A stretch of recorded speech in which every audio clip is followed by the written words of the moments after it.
Like, just give me like normal cosplays.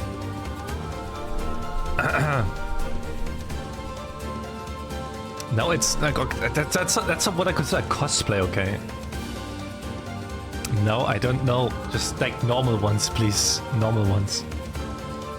Alright. Let's play some more Voice of Cards, shall we?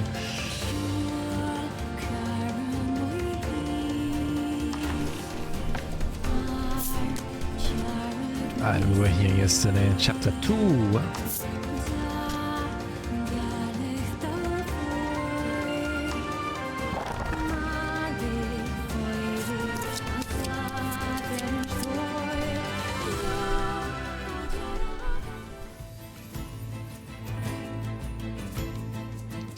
Run away from the thoughts.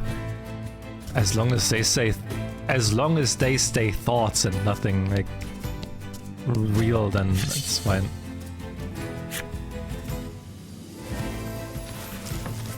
It's fine then.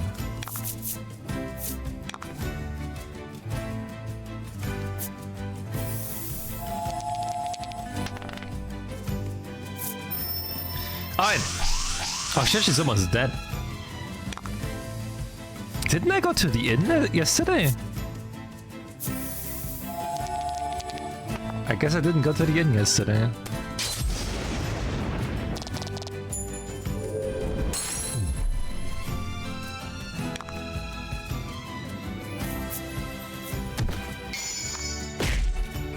I should probably go back to the inn.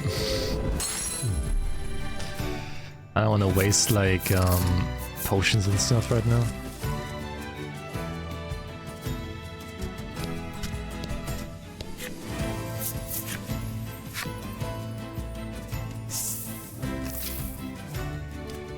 Inn, there we go. Here to stay the night? The innkeeper asks the moment you set foot in the inn.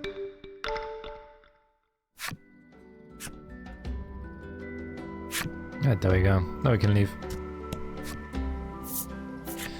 Now we can leave.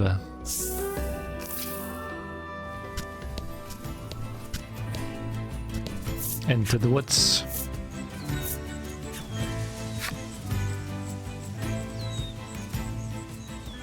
A thick fog impedes your vision. You surmise this is in no small part why they call it the Bewildering Wood. Your ability to manipulate the camera has been restricted. Navigate the Bewildering Wood.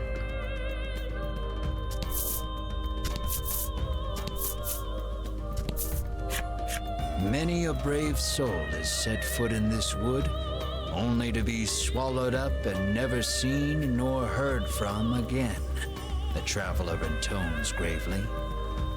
They also tell of a certain tool one needs to get through this place. Yeah, we have that tool. Okay, what enemies do we have here? What are those? Oh, is it a pregnant? Like, is it a pregnant tree? Like a tree stump? What is that? What the fuck is this?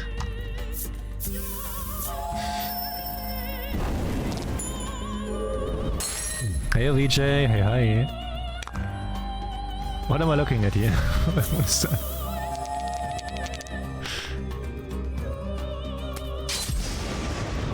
Okay, it's resistant against thunder. Okay. And physical attack also doesn't do much. I guess fire it is.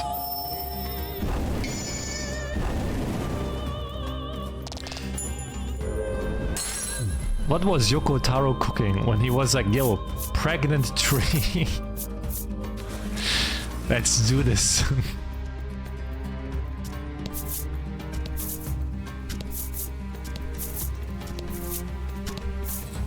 A message is written on the sign.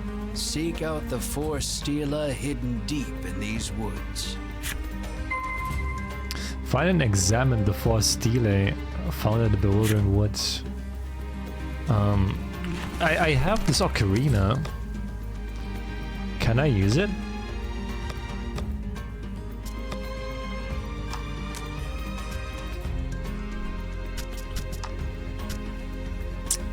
I guess I can't. Key items. Play this flute at a specific location. Alright.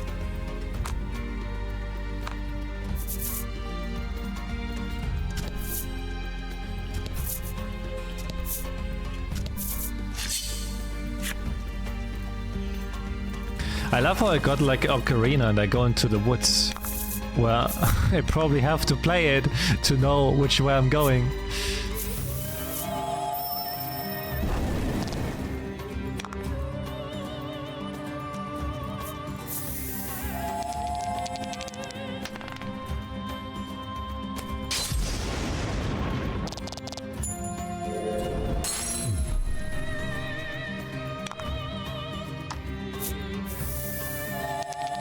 Okay, come on.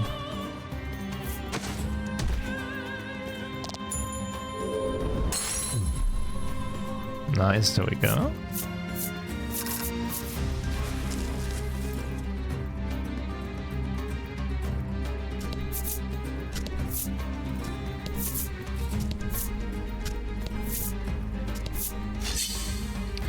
A stone? Is this where I have to play it? Oh, it's a Stella.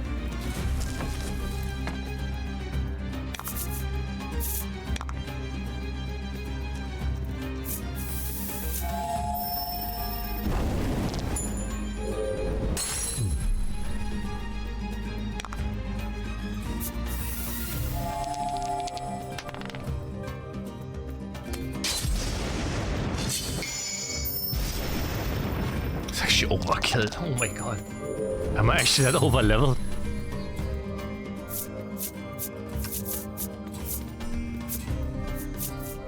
Got the left one.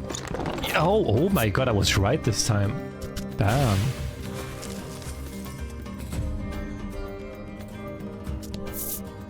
You have found the Northern Stela. It doesn't look particularly special. You resolve to touch it anyhow. Find and examine the 3 remaining stelae and the bewildering wood.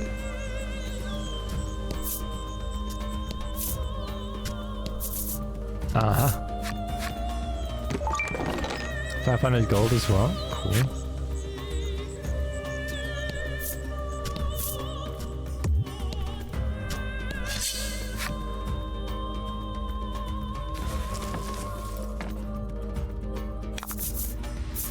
About the enemy.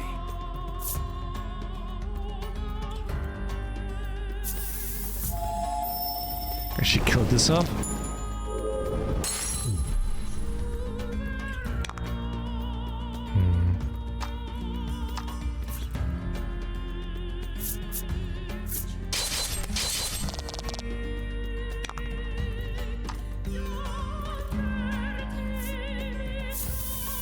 How much damage is that?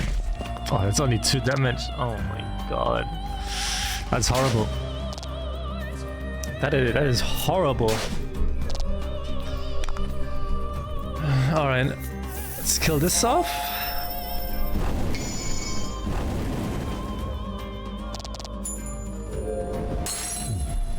Excellent.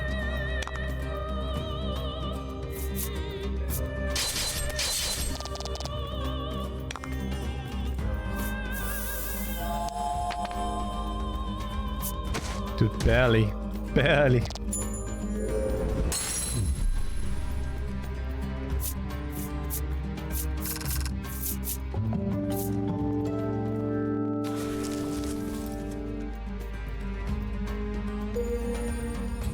You fulfilled the necessary requirements and unlocked a sapling trance. Okay.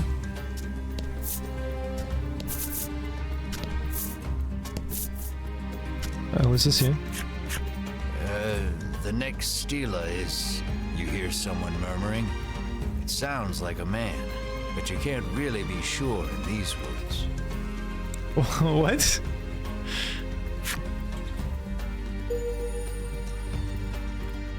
Woodlander Man's flip side story.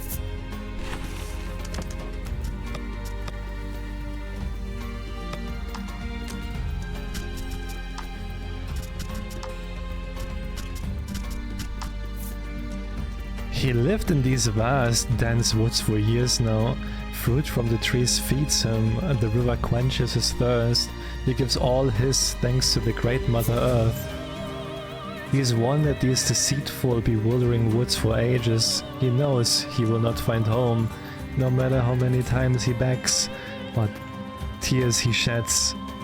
He is doomed to wander for another day. Poor guy.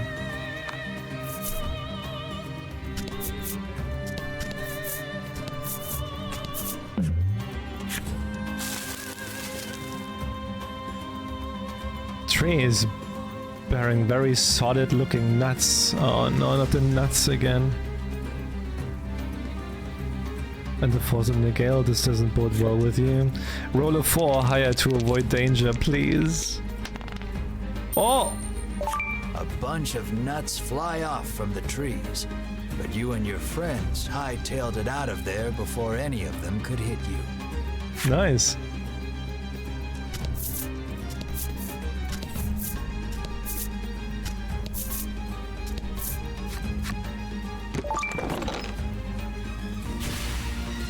Another big potion, cool.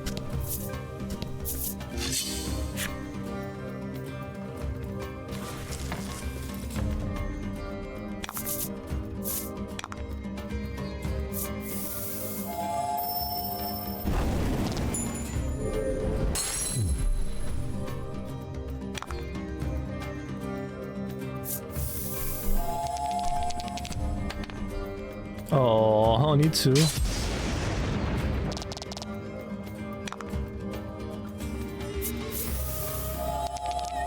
Body slam him, come on. Oh, what? Nah. How unlucky was I there?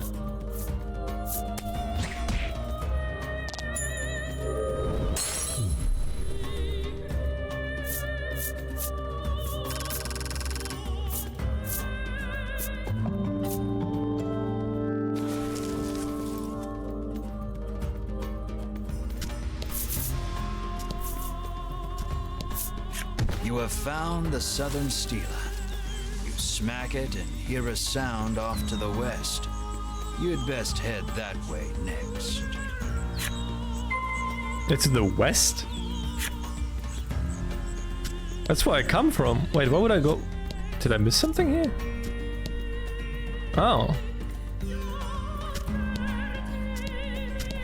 You have found the western stela, which you swear up and down was not here when you came in. Yeah, what the fuck? Nevertheless, you give it a smack.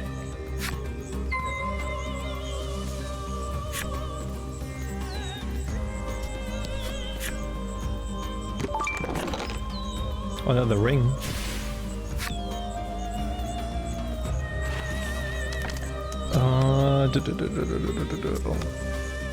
Let's equip it.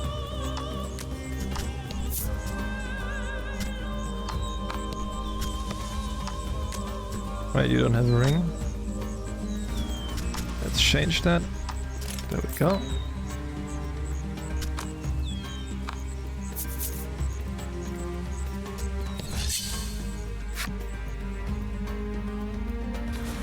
Yeah, so the last one, the last stela is Eastern.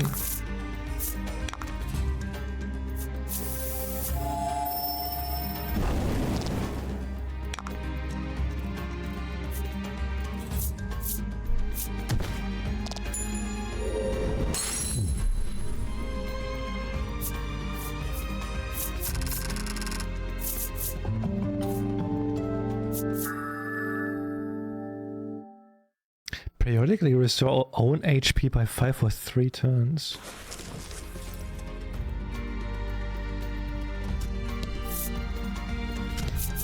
It's kind of odd that like everyone is like a healer in some sort.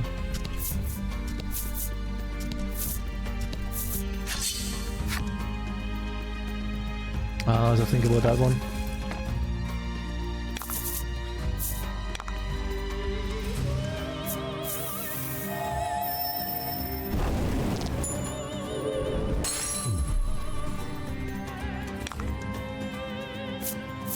Come on. Oh, 7 is good.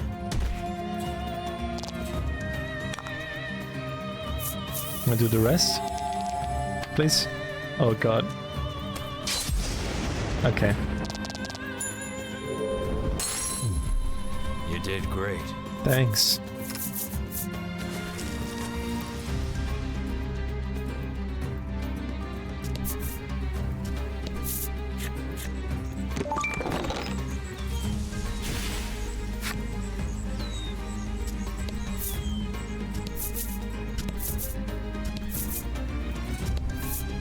You have found the Eastern Stela. You see the words Melody of Fortune chiseled into the corner. You have investigated all 4 of the Stela and the bewildering wood. You hear a sound, and it's not all that far away. Oh shit. It's about the eastern edge of the bewildering woods. Mrs. You learned the time magic, right? No, I'm not a chronomancer. I can't do that.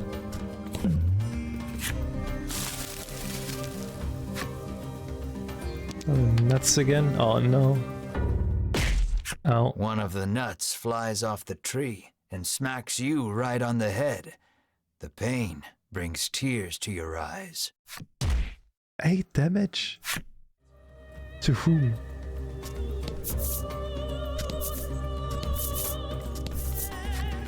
You examine the stela. The message carved into the stela reads, "Play in tune with the forest." You've killed me, but only suffering. That's what you get for bullying me all the time. You hold the woodland flute you received from the good doctor in Thriston. Yeah, let's play totally not the ocarina. Doot doot doot doodly doot doot doot doo. You blow a handful of pleasant enough notes into the woodland flute. You soon become aware of accompanying percussion, which reveals itself to be a series of impeccably timed footfalls racing toward you. A young woman appears before you. Oh. "That was absolutely dreadful," she whinges, her jaunty gait betraying her enjoyment. She calls herself Riddis and declares herself a woodlander, resident of the bewildering wood. By sheer coincidence, the flute on which you played those notes was one designed to call the woodland people to your side. Stunned by your good What's that fortune, design you even, ask my god? Riddis to lead you eastward out of the forest. So Eric, dude, I don't know, how is that thing legal in your country? That's like, dude, I think like anywhere else that's illegal what you have to do there, like 7 days in a What row. luck. She agrees far more readily than you ever anticipated. But, she continues, extending her hand, you'll have to hand over the woodland flute first. So then how do you respond? Will you turn the woodland flute over to her? Make her buy it, give it to her? Don't give it to her. I mean, we can't really do anything with the flute anyway, so we can just give it to her. You hand over the flute, firmly restating that she may have it on the condition she leads you out of the bewildering wood. Riddis plucks the woodland flute out of your hands with glee and begins playing it as she skips away.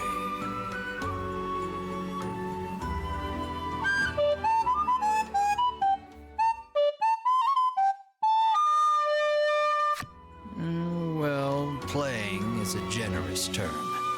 It sounds as though she may as well be murdering the poor thing. Riddis makes it clear that the fastest way out of the woods is through woodland, where she lives. "It's that-a-way," Riddis says gleefully, pointing past the stela before you.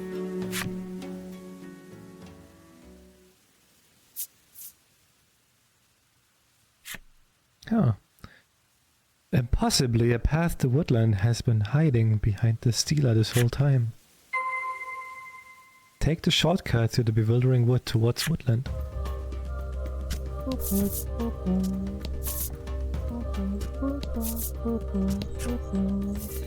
Enter woodland, yes. Welcome to Woodland, Ridis says, gesturing out over the village. Now, if you'll excuse me, I'm quite busy for the rest of the day, so you'll have to wait till tomorrow to leave the forest, she says, and makes her way home. Retire to the Woodland Inn once you have a thoroughly explored woodland. Alright, let's see. Welcome to the Forest Oasis, the man greets you warmly. The Forest Oasis. You happen upon a man greedily guzzling well water. Could it truly be that much better than ordinary water? You have fulfilled the necessary requirements and unlocked a mature man's flip side story.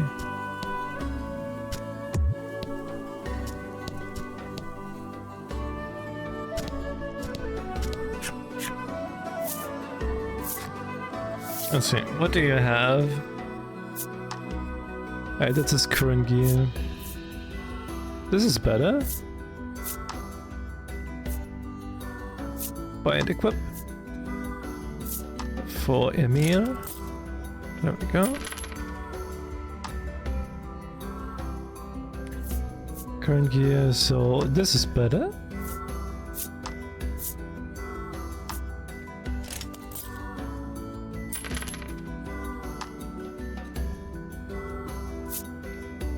That is his current gear. That is one better. Oh wait. She can keep this.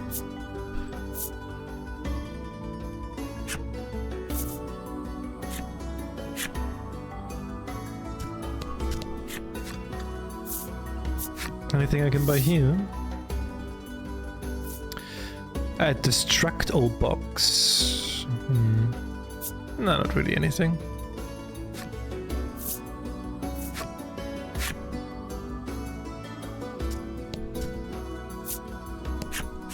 You learn that Ridis's family is mired in debt and living hand to mouth. Oh shit. And I know how they got in so much trouble, the rumor mongerer says deliciously.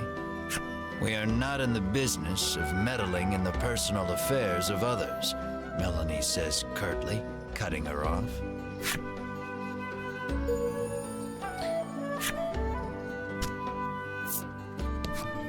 Apparently she's heard rumors of the dragon destroying another town somewhere.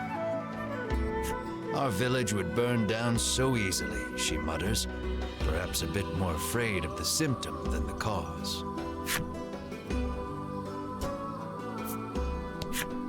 This shortcut is reserved for use by woodland citizens only, the guard barks, clearly unwilling to let you pass. Alright then. Time magic to make my life easier. They spend all their time playing horny games. How is this a horny game, huh? How is that a horny game? That is not a horny game.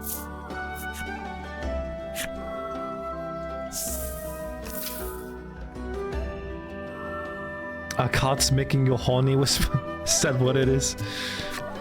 Ridis pores over a book while practicing on the woodland flute. She remains dreadful at it. The instant you begin speaking, she nearly leaps out of her skin and hides the book. She somehow hadn't noticed you. I thought you were the debt collectors. You can't sneak up on me like that, she stammers, struggling to regain her composure.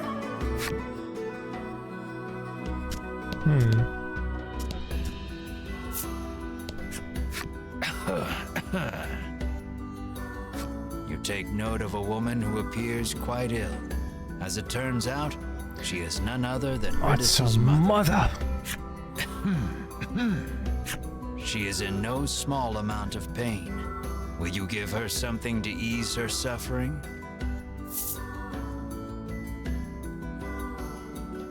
Well, I guess she's poisoned, so... The item you've proffered has no effect on her illness. Oh shit. But I appreciate the thought all the same, she says with a smile.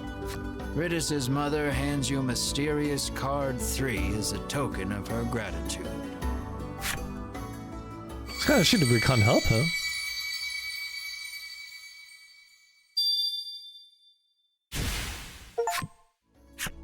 She begins speaking of Ridis, who has been preparing the medicine that helps her get through the day. She blames her illness, and therefore herself, for making Ridis's life so difficult. The more she talks, the more her face drops.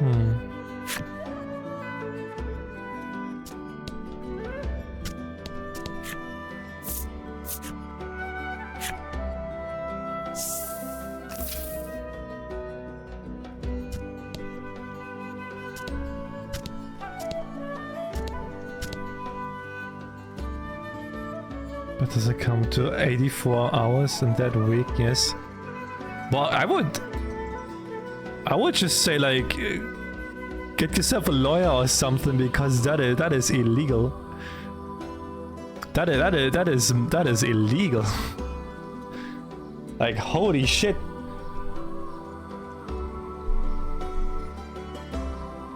That is like, holy shit. You should get like a shit ton of money for that one.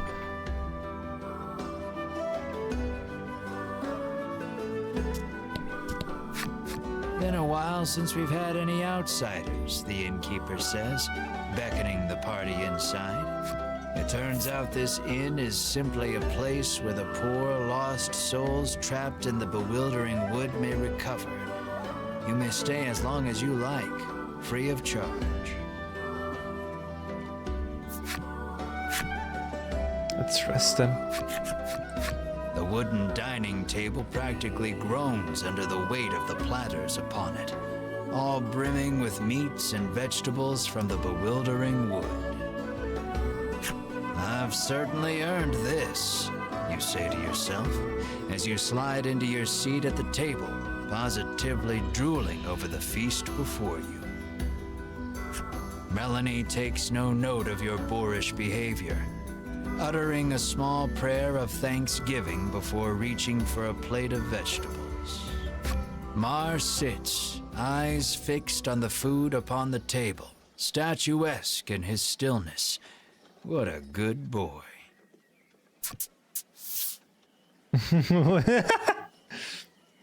Mar clears the entire table in a matter of seconds, even emptying the water barrel in a single gulp.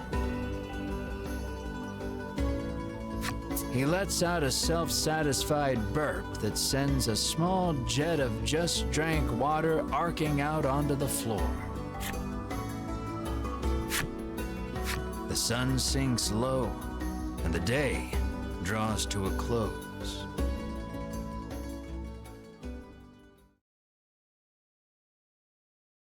A scream pierces the silence. Fire! You leap out of bed, adrenaline coursing through your veins. The others follow suit, and before long you've burst through the front door and into the street. Ridis's house is ablaze, a nearby villager screams.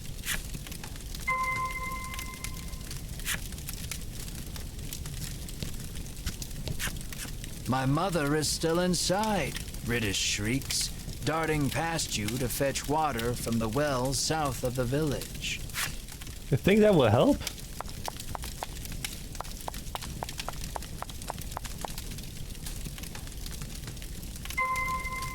For the rest of the wall south of the woodlands?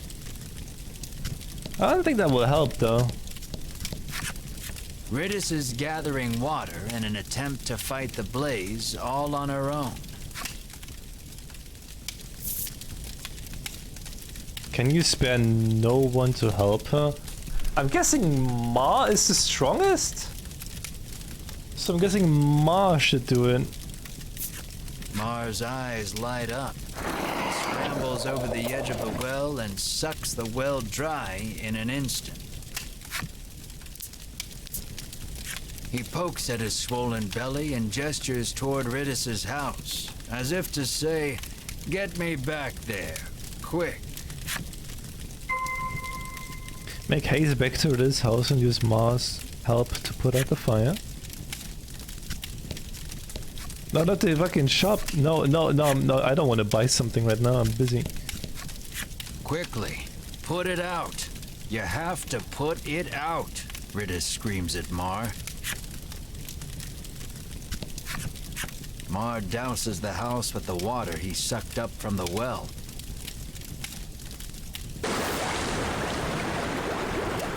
The fire is reduced to mere embers, and all is well. Or so you think. Something darts out from behind the house and attacks. What, did like wolves fucking set the house on fire? What the fuck is this?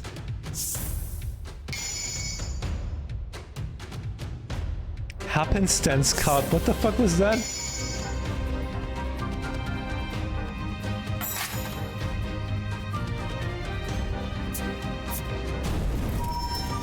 For 99 turns? Happenstance can sometimes occur during battle. You can see the effect with the E key.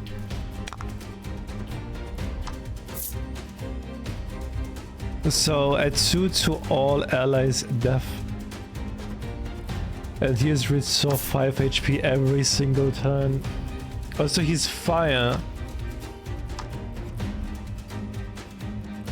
But ice is bad against fire. I don't have anything that's good against fire.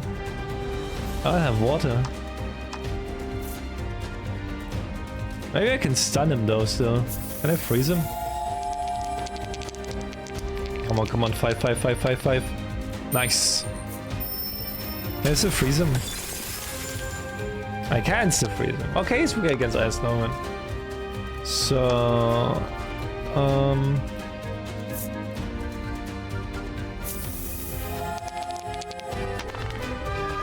Ooh, it's good damage. Yo, Couch! Yo, holy shit! Couch, thank you so much for the 10 gifted subs. Thank you so much. Thank you so much. I really appreciate it.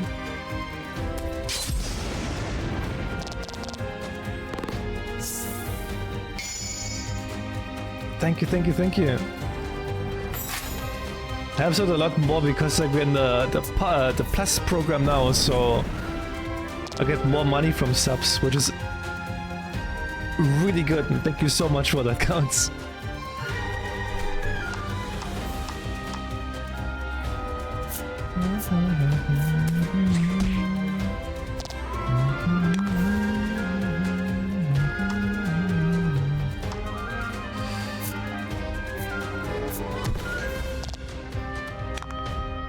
Oh my god, they prime me!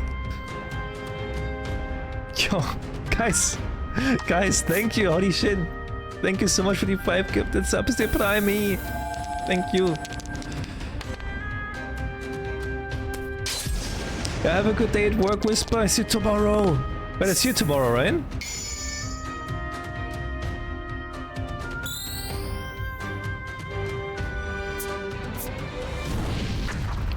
Oh shit.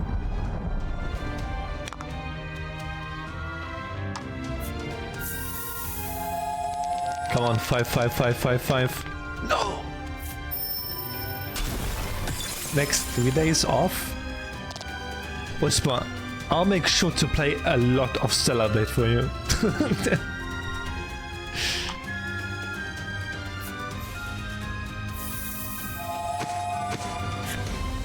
And those next 3 days.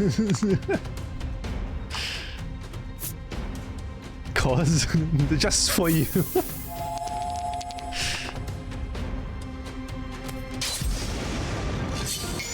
Oh, nice crit. Is it dead? Oh, it's the... Okay, I got 8.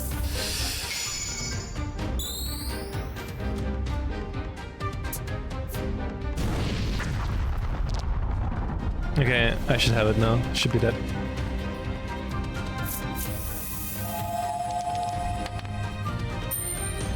Yep, nice.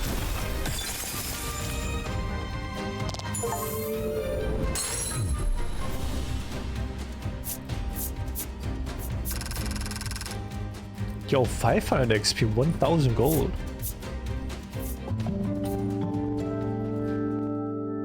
To look for tons of ideas for cosplays. I will ask you on the like. I will tell you to like think about it till like the weekend, and on the weekend we will sit down and decide which cosplays we're gonna choose. All right.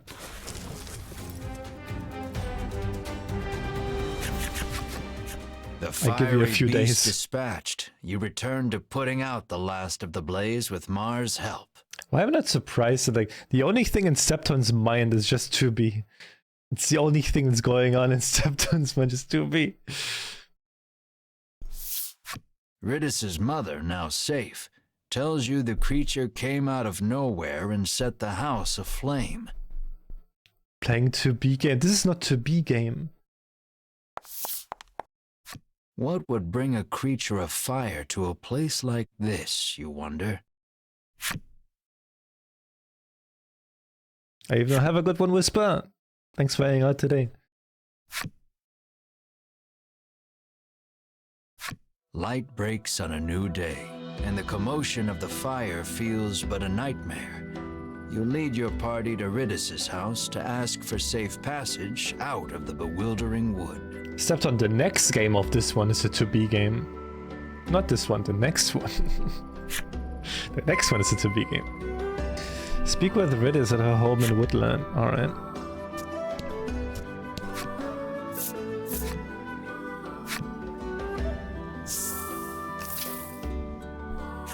Though spared from complete collapse, Ridis's home has been thoroughly scorched. Is her mother still alive? Oh, she's still alive. Ridis sits alone in one of its rooms, the air thick with the smell of char. There shouldn't be any fire creatures for miles, she grumbles. She says the monster appeared while she was playing the woodland flute last night. As to why any monsters, let alone fire monsters, appeared, well, despite the circumstances, you ask Ridis to lead you out of the bewildering wood as promised. I did promise that, didn't I? She says wearily, rising from her seat. The poor girl is clearly still in shock.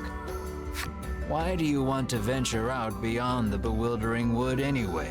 She inquires, as she gathers this and that in preparation to leave. What reason will you give her for wanting to leave the bewildering wood?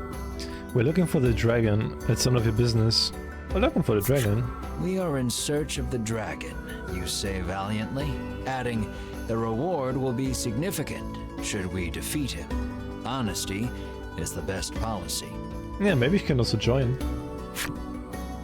Sounds like a real risky way to make a living, she replies flatly, feigning interest. Oh, maybe she really wants to join. A group of Ivory Order people came through here just the other day, she explains. You connect the dots with malice. Those three, you seethe. At last, Ridis is ready to depart for the edge of the bewildering wood. Ridis joins your party, nice.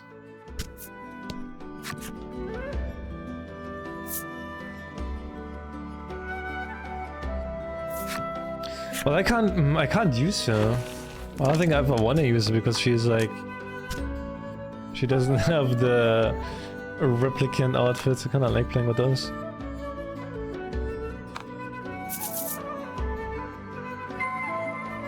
Depart from the eastern side of Woodland and make your way through the bewildering wood. Yep, let's leave. Also, I think it's actually fella.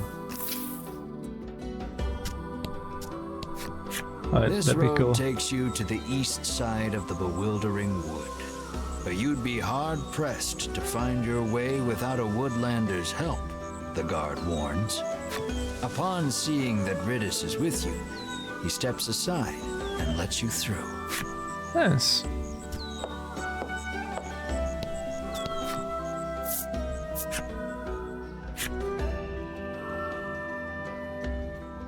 The eastern portion of the woods certainly does not want for thick, soupy fog.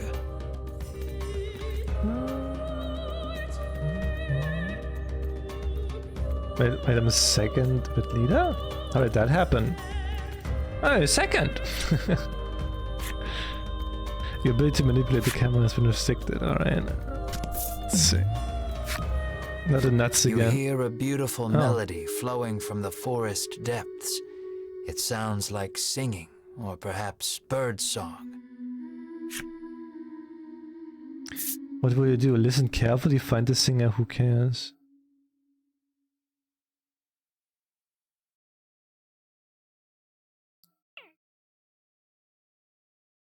Let's find the singer.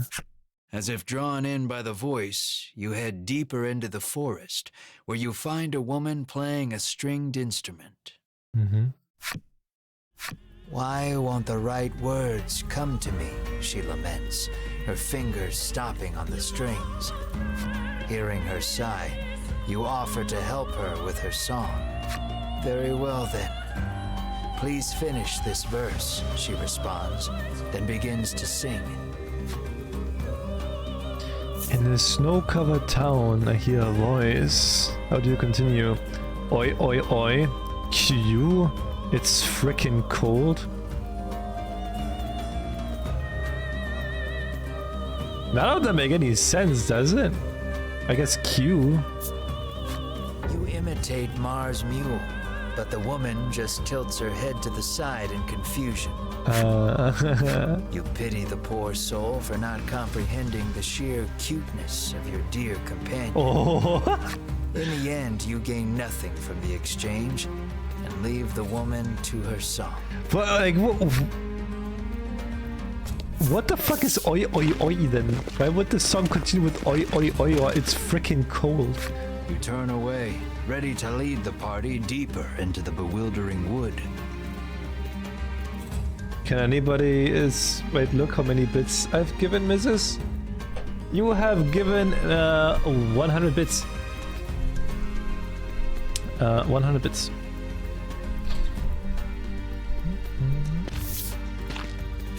Wait just a moment, you lot, calls the voice of an older man do you mean like in from general? somewhere behind you.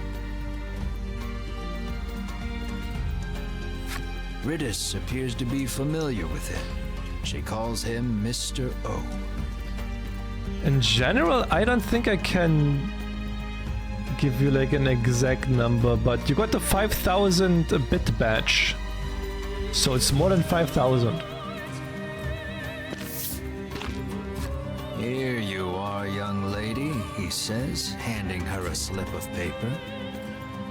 So it must be more than 5,000, less than 7,500? Or was it 100k the next one?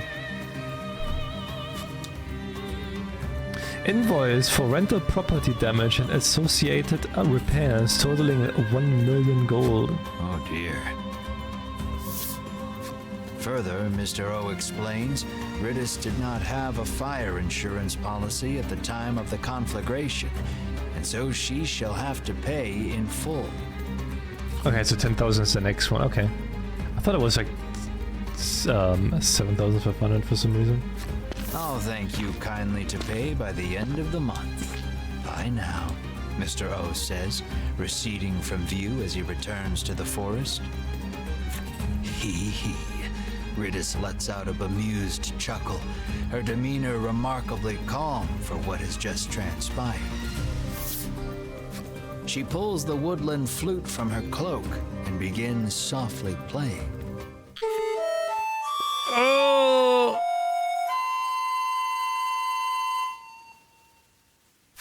Ridis's ear-splitting performance, shall we say, draws monsters out from behind the trees. Within moments, they are nearly upon you.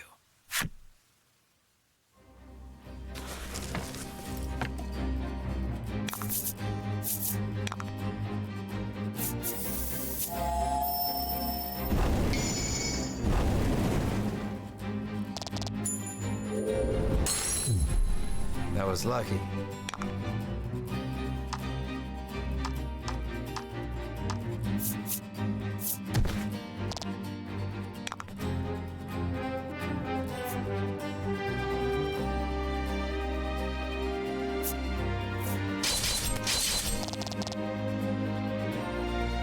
I picked the right chest. No, Timmy, I chose the left one last time and I got the good potion out of it.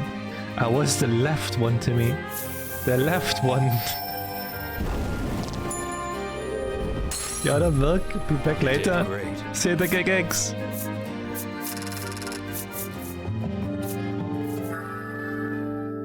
Would be here recover 3 HP after combat ends. That's actually pretty good. Abilities and skills that confer passive effects in battle. They take effect automatically without needing to be equipped. Oh, nice.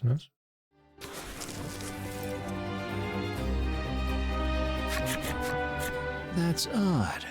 I must have made a mistake, Riddis says, burying her face in her old book once more. What do you ask, Riddis? What are you reading? What are you talking about? What are you reading?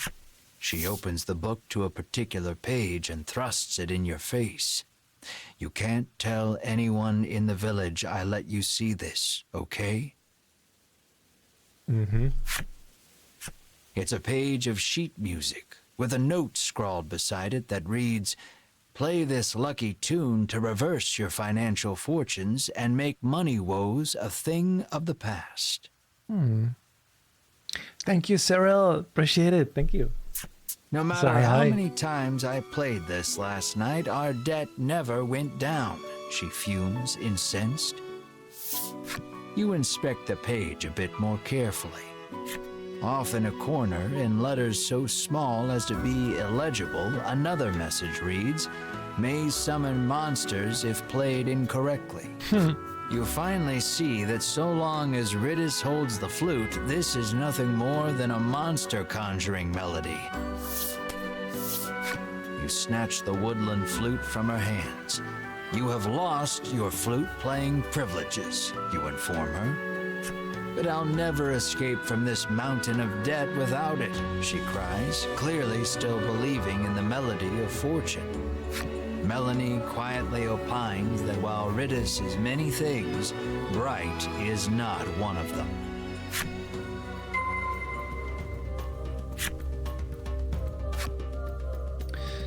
The ability to see the ability to acquire. Which, no, wait, we only got one. And this is just a passive for after the fight.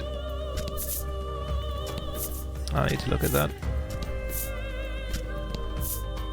Oh, Timmy, look at that. Wait, can I choose this or no? Revive time.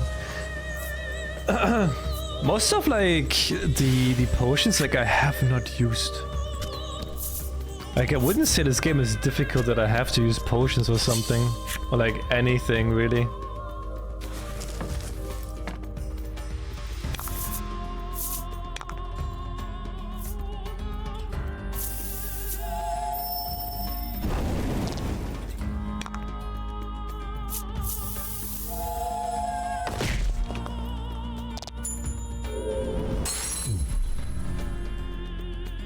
Please crit, please crit, please crit.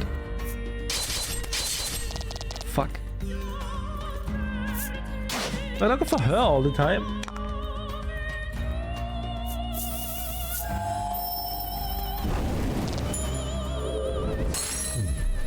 Congrats.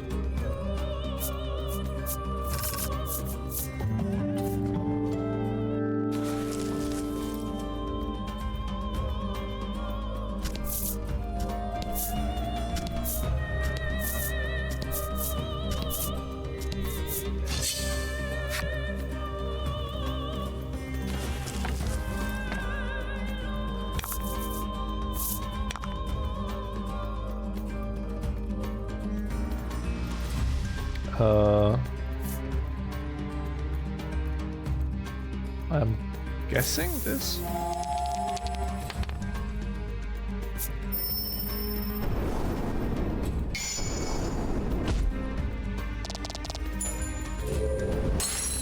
There's a different color. What are you though? I should probably heal you up.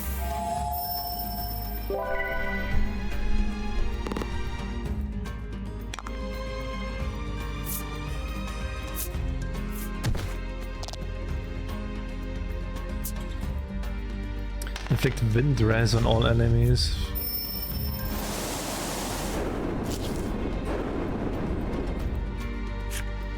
Okay, so you are wind element. Guessing fire then.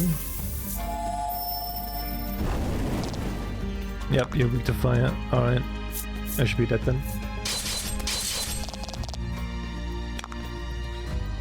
Goodbye.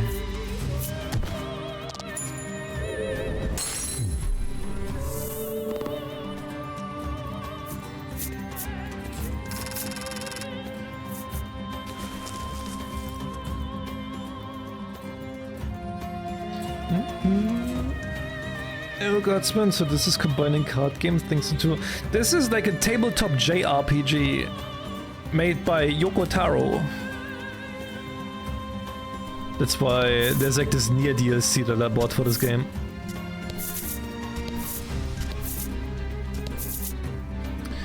There are 3 games, it's like a trilogy. Each game has a Nier DLC.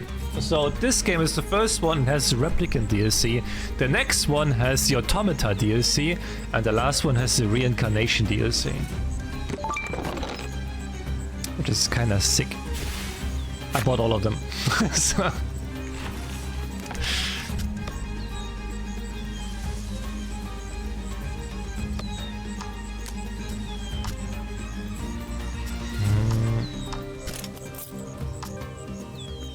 Yeah, it's a lot better, this Knight's Chainmail.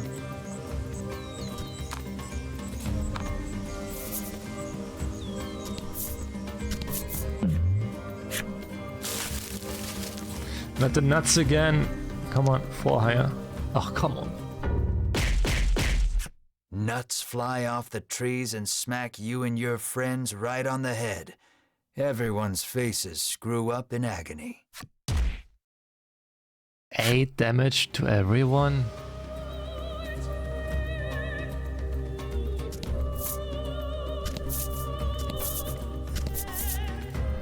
Kinda sick.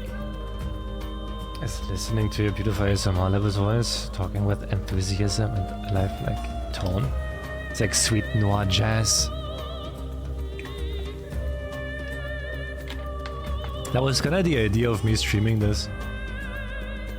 That was kind of like, just as like a chill game.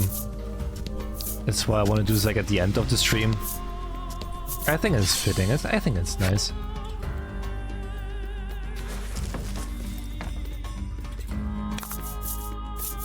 Let's do this. And it's also something different, like... I don't think I've ever played something like this.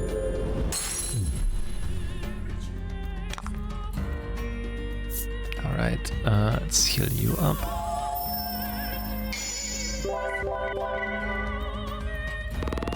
Nice work.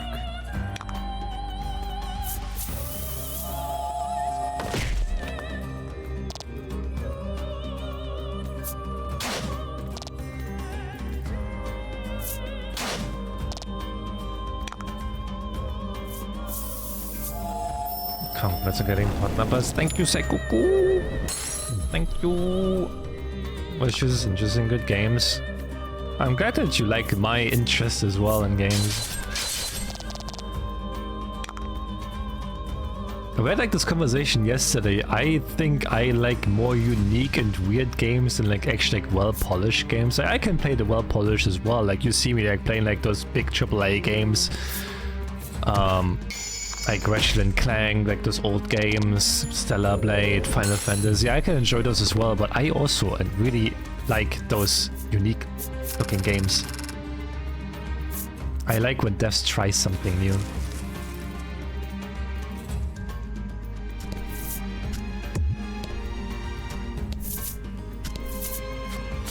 Here, Riddis chirps, pushing overgrown boughs and shrubs aside. As she does, a hidden path out of the bewildering wood comes into view.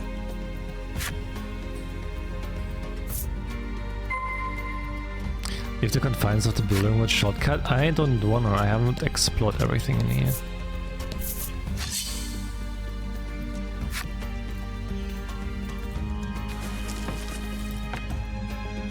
Weekend special. I'm really glad that you enjoy, that you like my taste as well.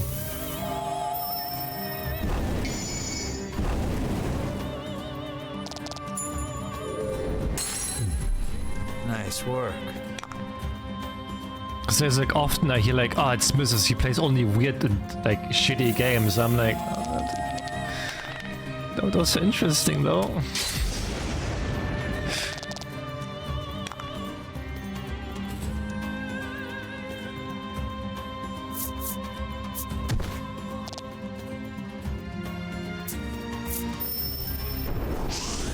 Oh, nice, you missed.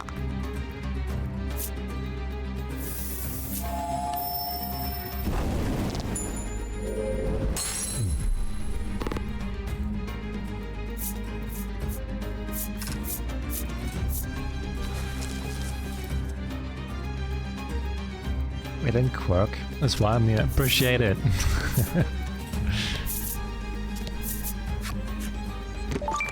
Maybe I'm doing something right. Maybe I'm doing something right.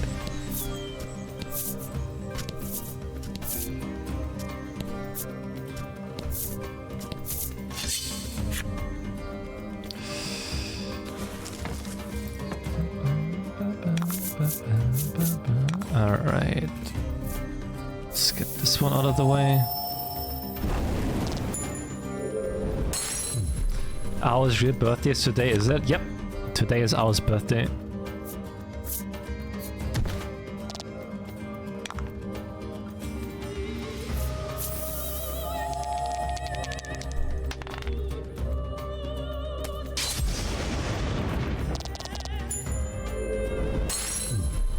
Congrats.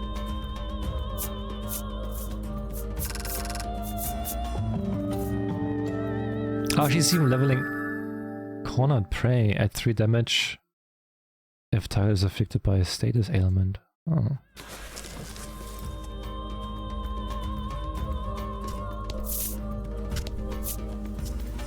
Alright, now we got everything.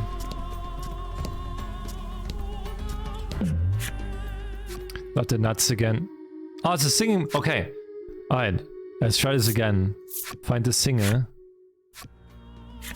So we don't do Q. It's frickin' cold. You shout the words in a loud voice. No way, the that's woman's it? mouth hangs open, wide. Yeah, mine as well. What the fuck? The words are so plain, perhaps overly so, which is precisely why they pierce the heart, she says. Your cheap words somehow resonating with her. What? She entreats you to let her use your lyrics. Imagining the royalties, you happily agree. Okay, that's weird.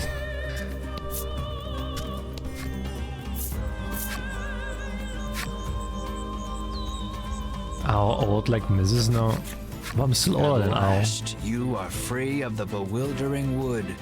Praise the power of the woodlanders, you squeal in admiration of Ridis.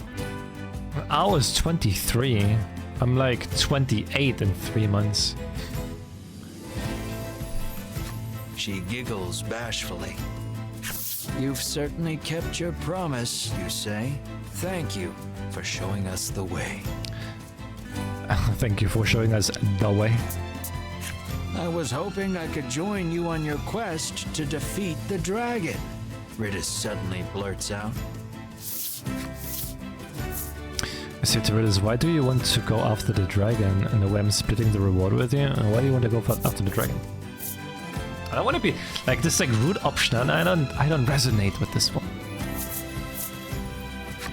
She takes out her old book and thrusts another page in your Yeah, face. just thrust it into my face.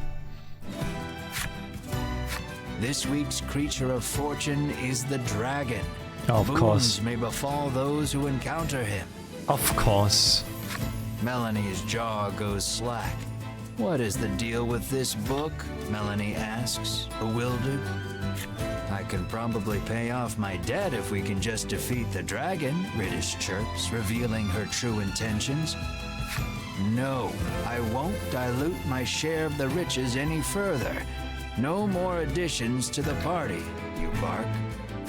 Have you no heart? Are you just going to leave a young, helpless girl like me to drown in an ocean of dead and deal with that crusty old man? Ridis fires back relentlessly.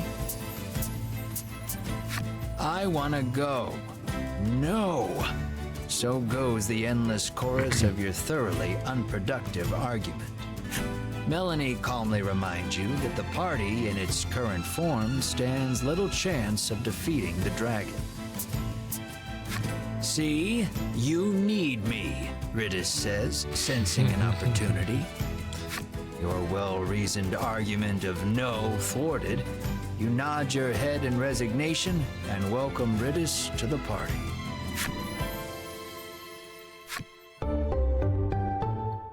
Nice.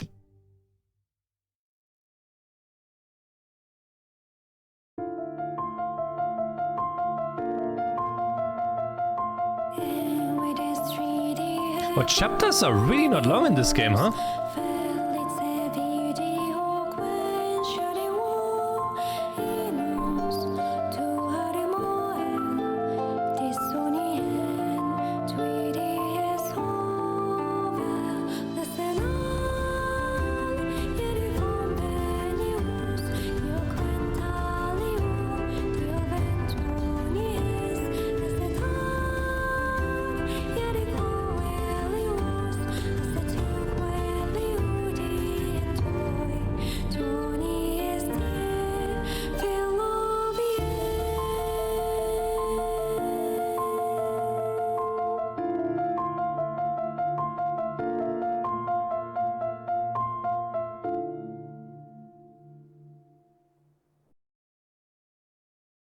It's nice that you also get like a recap. Head east to Unionville.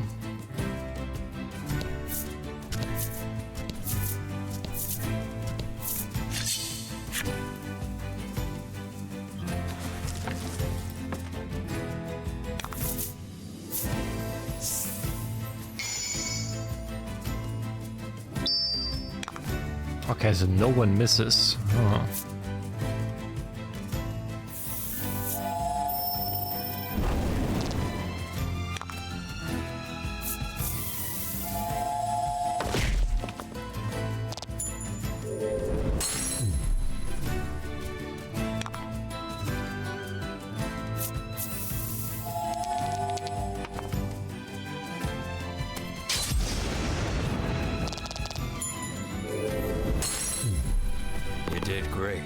Thanks.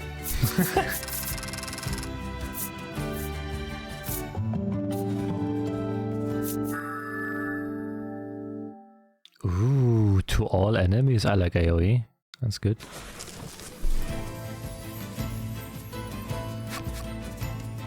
What was that? Each character in the party can set up 4 types of skills.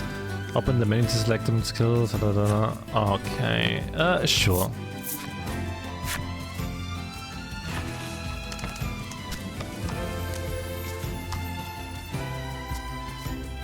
I don't think... Oh, it costs 3 though.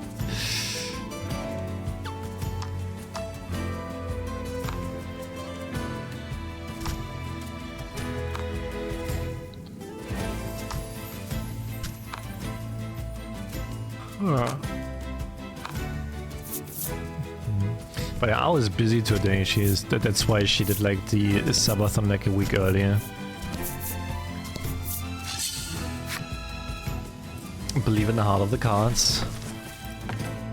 I should play some Yu-Gi-Oh again at some point. To all wind damage. Okay. Oh, let's use wind damage. Nice. Wow. Amazing. Oh, the crit though.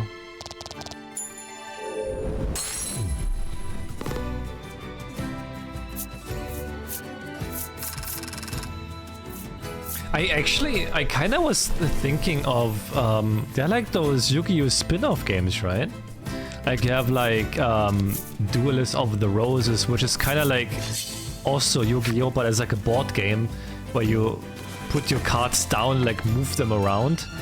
I loved this one as a kid. I was like thinking of maybe streaming that at some point. Forspawn Kingdom as well. There's like the dungeon dice. The dungeon dice game.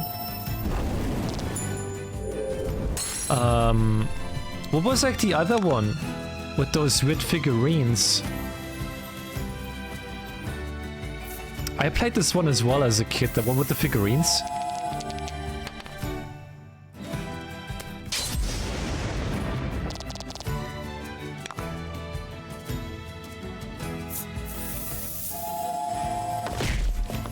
Hey, there's Owl. Good morning, Owl. Happy birthday again. Hope you slept well.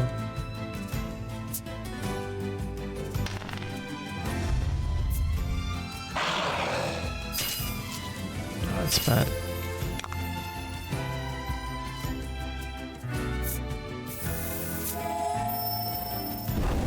I passed away nicely. Nice.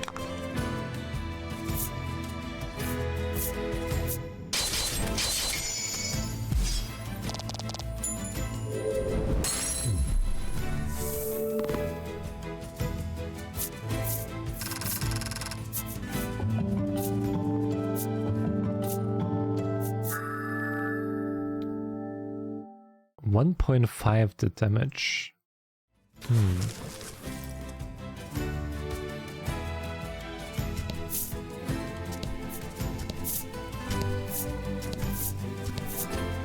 Oh, hello, chest.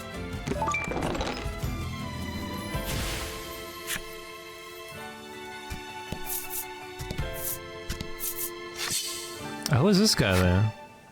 Why is that dude just standing there?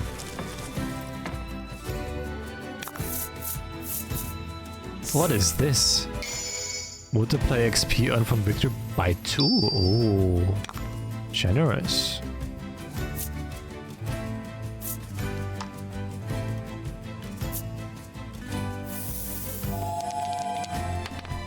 Oh. What is like 0 damage? Oh, the crit of 1. Excellent. Excellent.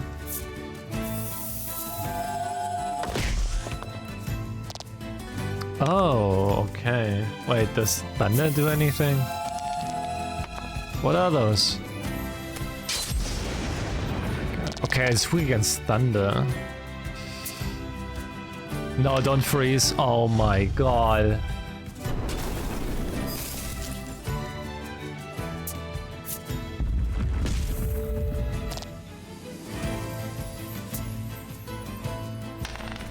Oh my god.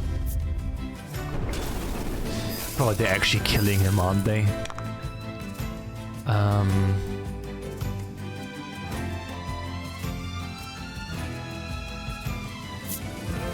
I'll pass on you. You do a normal attack.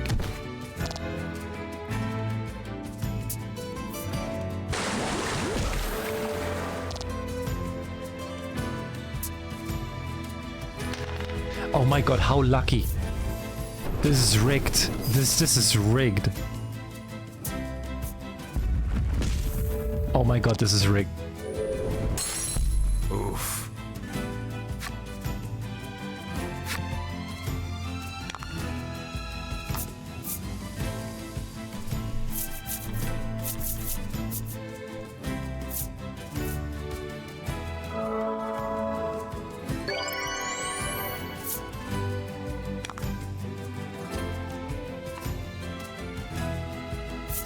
Alright, I just killed this one.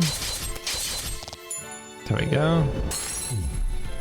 They got 50 armor. Don't kill her again. Please, she needs to stay alive, please. Thank god. Okay. Thunderstorm, let's go.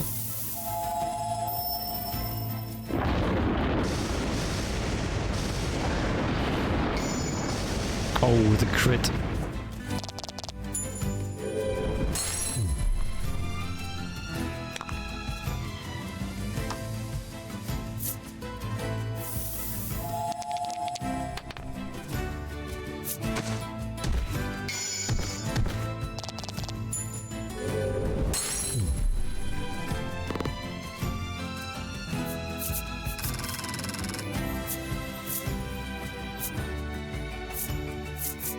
Okay, for Timmy I go with the right one. Defrost Sarkis. I don't think it's too bad. I'll take it. Alright, before I talk to this dude,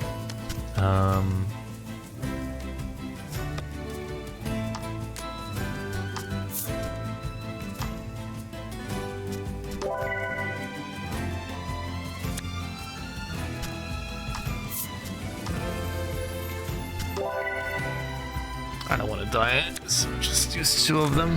Let's see, combine. We got 7,000 gold. They're actually kind of good on money. Okay, what are you? An armor-clad knight stands, exuding an extraordinarily powerful aura. The knight faces you and asks, "Might you be challengers?"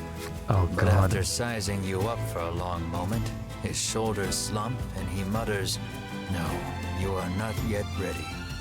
Grow strong, young ones," he says, then returns to standing in silence. It appears he awaits a stalwart warrior to challenge him. Mm-hmm.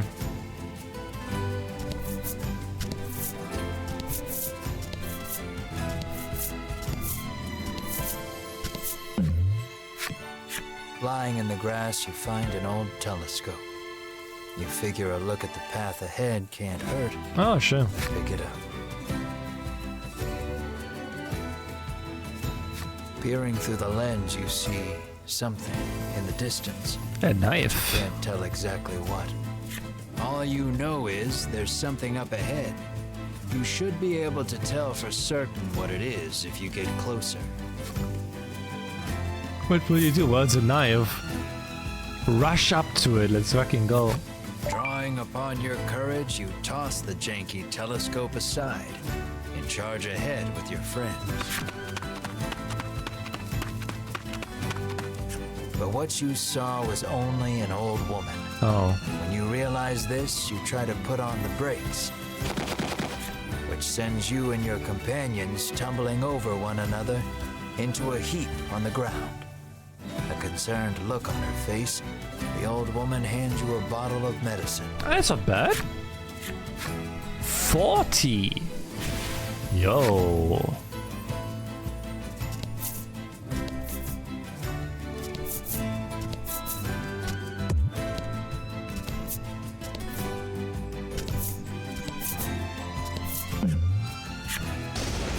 Thunder roars overhead. Watch out for lightning. Oh no. Oh no. Oh no. That one almost hit you. You glance over your shoulder and see Melanie, charred and smoking. Why her again? Why is it always her?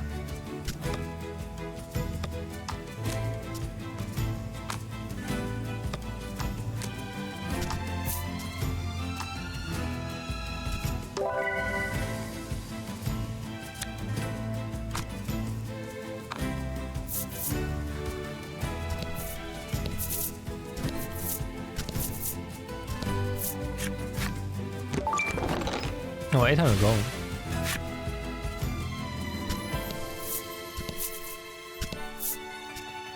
Oops.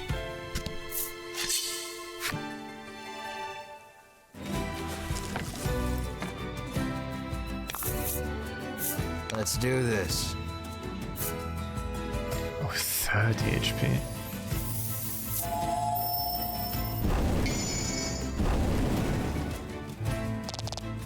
That was lucky.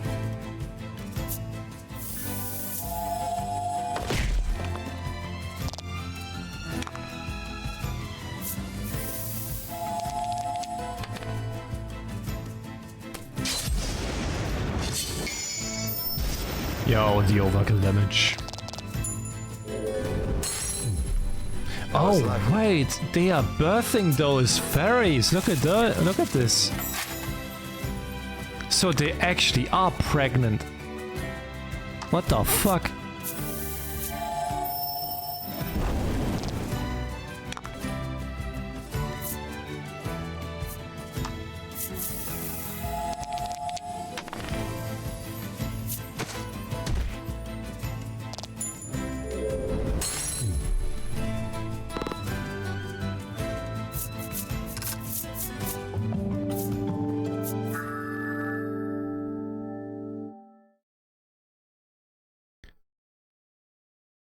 Bro, holy shit, what spells does she have? Add 10 to own attack for 2 turns. Jesus.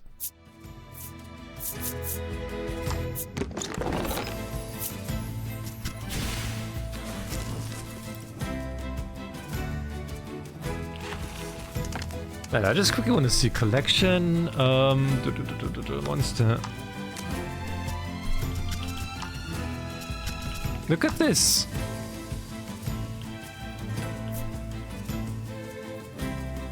Dude, this looks so weird. This looks so fucking weird. Yeah, I have like the belly, right? And the belly is there. And then they're actually birthing something in there.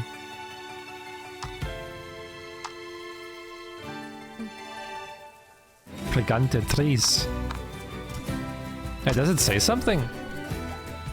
Creatures of all sorts flock to these gentle giants of the forest, no doubt thanks to the pleasing warmth emanating from the energy stored within their hollows. Treants draw a steady stream of energy from the earth, so steady, in fact, forests of these animated trees have been said to bleed their land dry, leaving naught but a barren waste. Treants are the tender, loving elders of the forest, well versed in the laws of nature, yet itinerant, never staying in any one forest long enough to put down the roots. What the fuck, that's weird.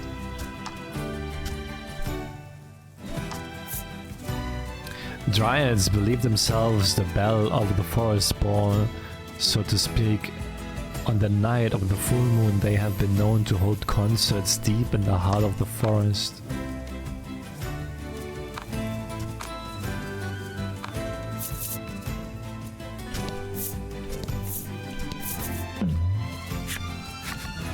You come across 2 men sitting on a rock.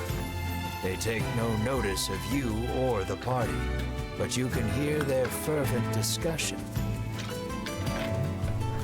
You listen in and deduce that they are a pair of thieves. You lean in, trying to hear what else the thieves are talking about.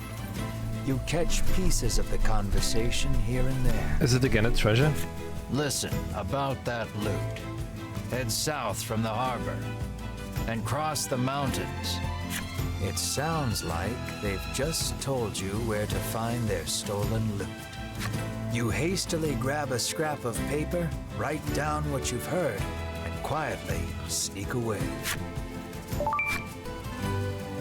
Head south from the harbor and cross the mountains. Okay.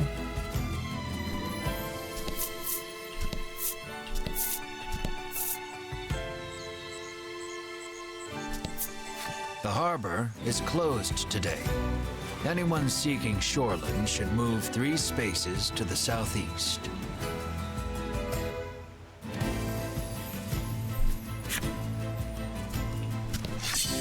Ach, come on.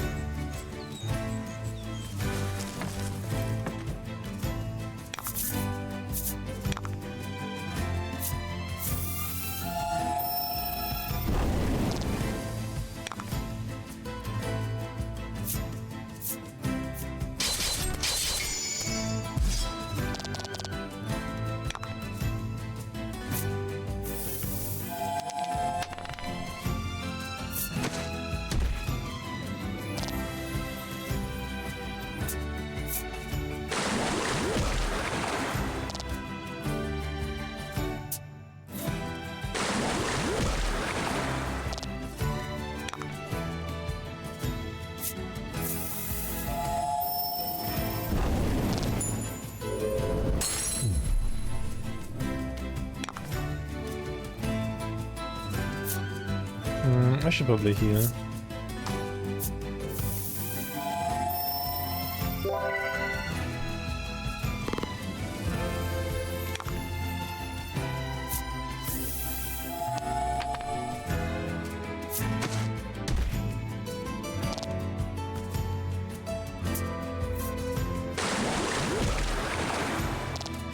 Takes so much damage.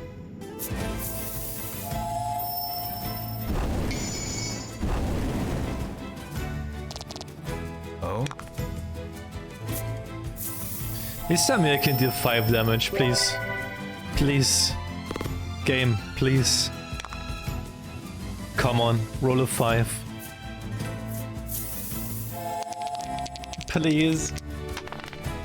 Thank you.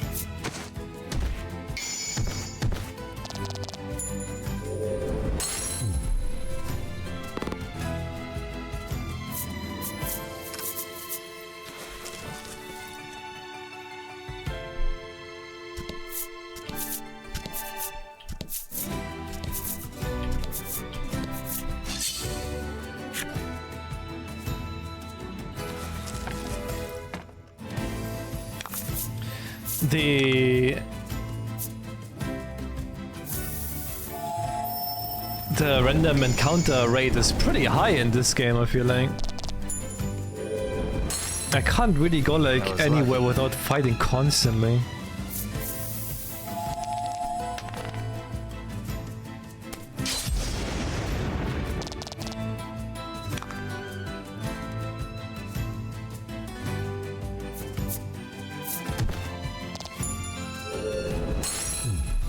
Good work.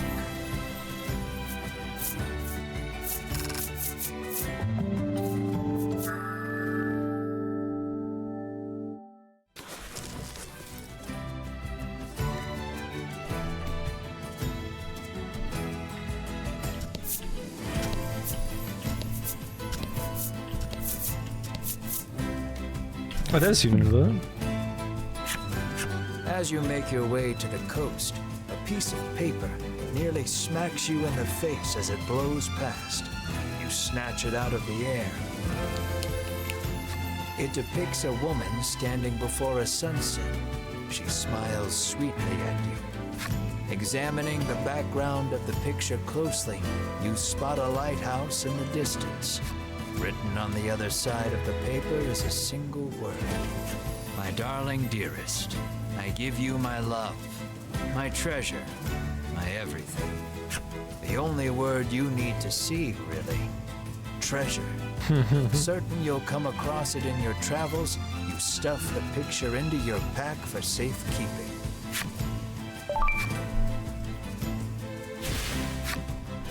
Okay, so we're gonna go for a lighthouse. Oh my god.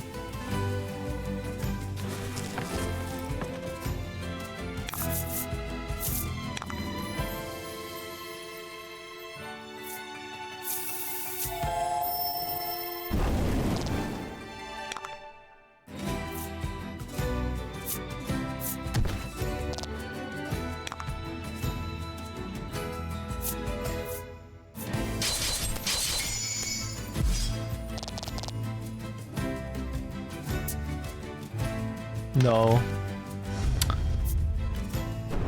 Oh, he's freezing her.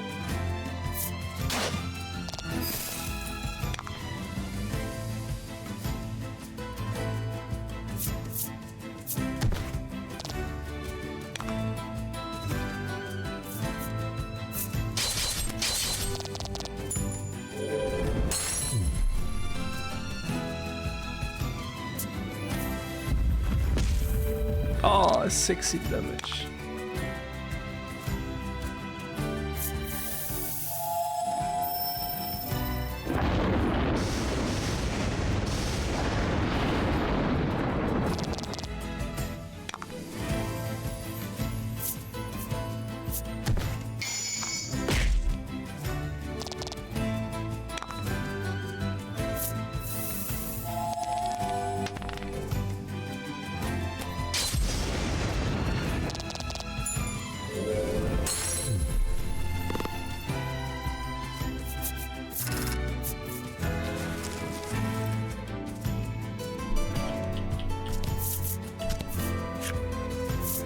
Nameless shrine. I don't want to go in there yet.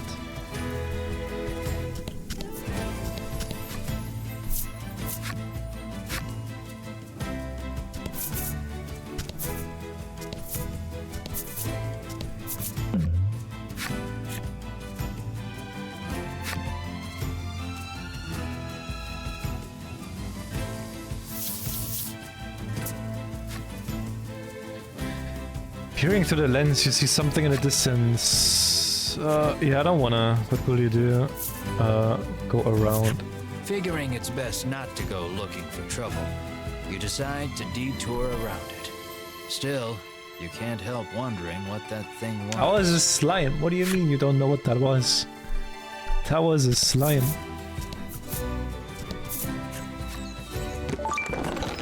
1,000 gold.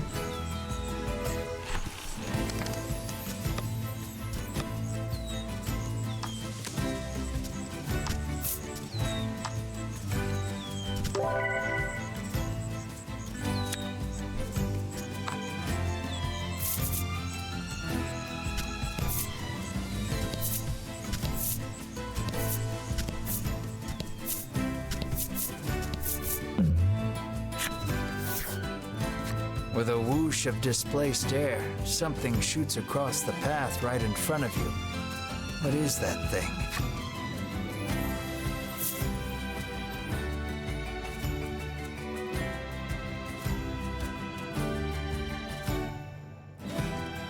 I don't know what it was. What was the monster?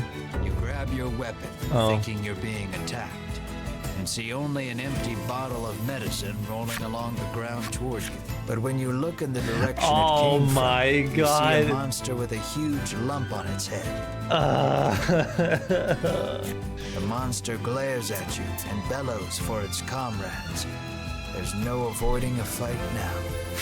Oh my God.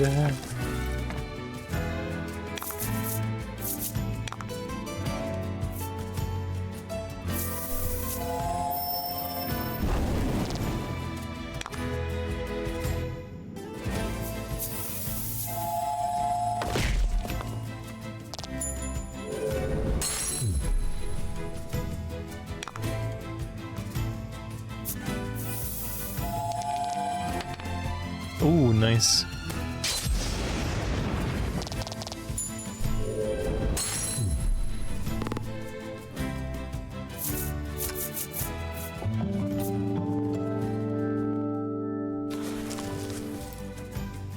Because we are fighting so much, like I'm The constant. urge to kick the bottle nearly overwhelms you. No. But it'd be a whole nother thing if it hit the monster again. You conquer the impulse and walk away. Just walk away, dude. It's not worth it. It is not worth it.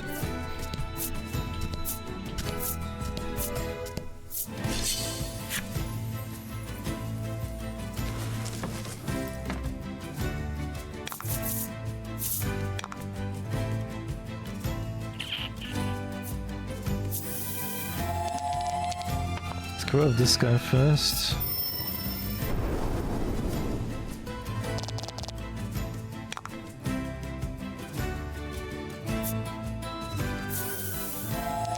I hope Emil's next.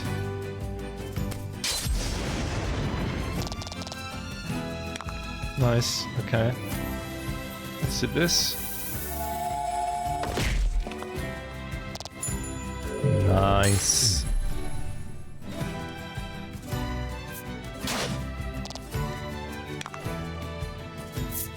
Just killed him with fire.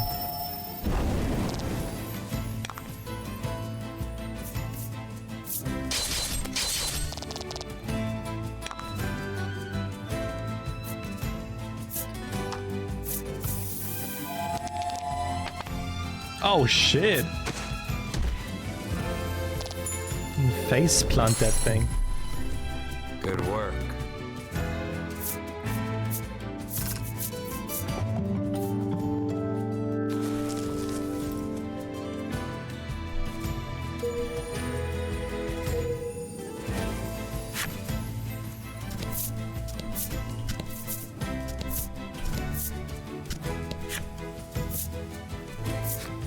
Let's see what's in here.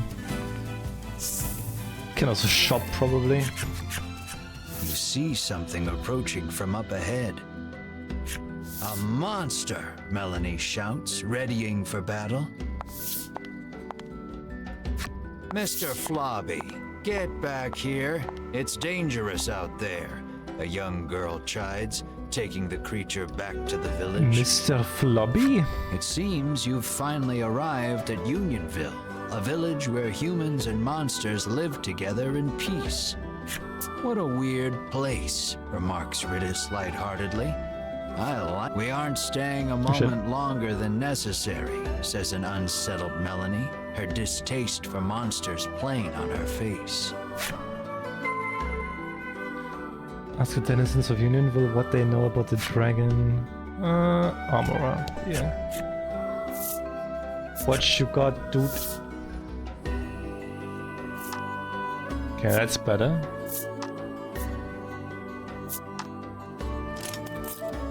It's quite a lot better, actually. 4 more damage?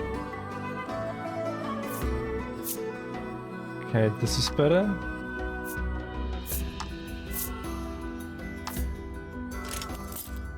Also 4 more damage. Even though like she's not in the main party, I should probably equip her. Maybe I need her. Maybe I need her.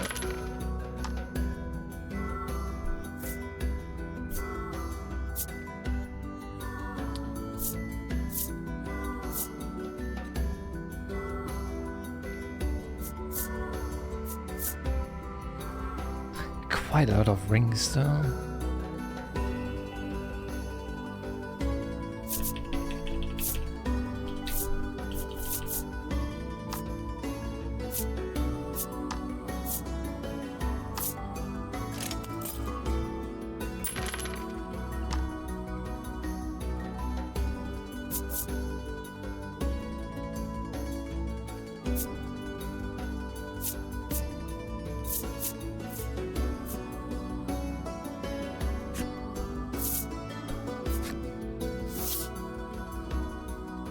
I can sell my stuff as well.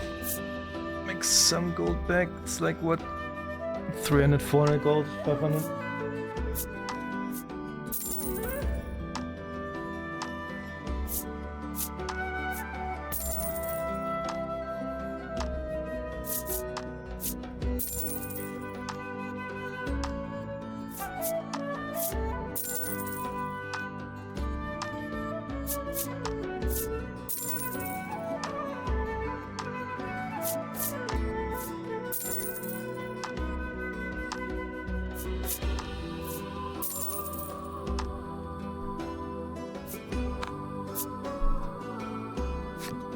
Okay, I should be.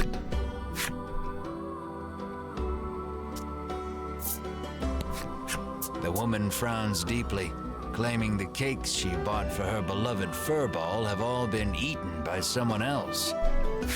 Furball? Oh. The quiet furball sits with crumbs around its mouth.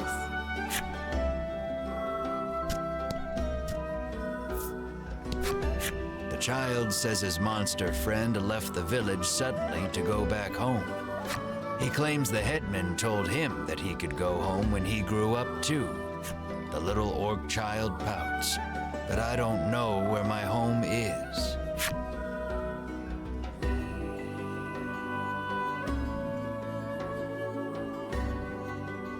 The dragon? I haven't seen the dragon yet, no. You ask the old man if he knows anything about the dragon. No, sir, he answers. All I know is that it brings more trouble to this already troubled world. But our headman is a wise and worldly man.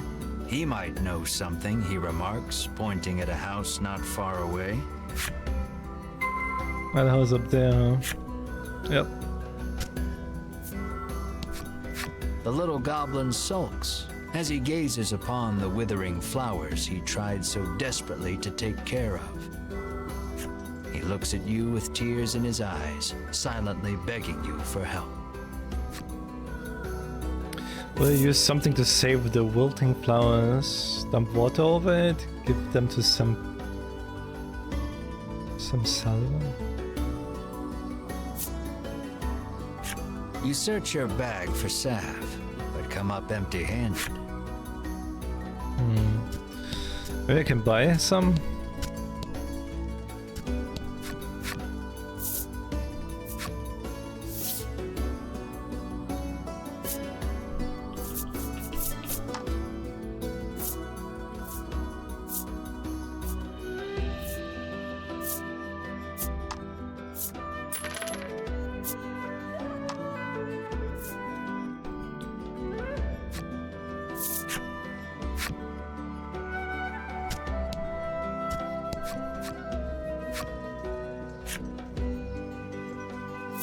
You pour the salve onto the flowers, and they stand up tall. The goblin cries out in happiness and thanks you for your help. Hey. He then holds something out to you.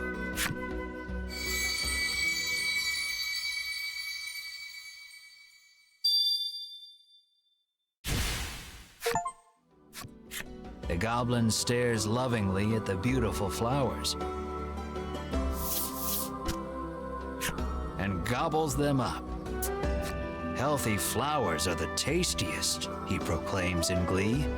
Did he grow those flowers just to eat them?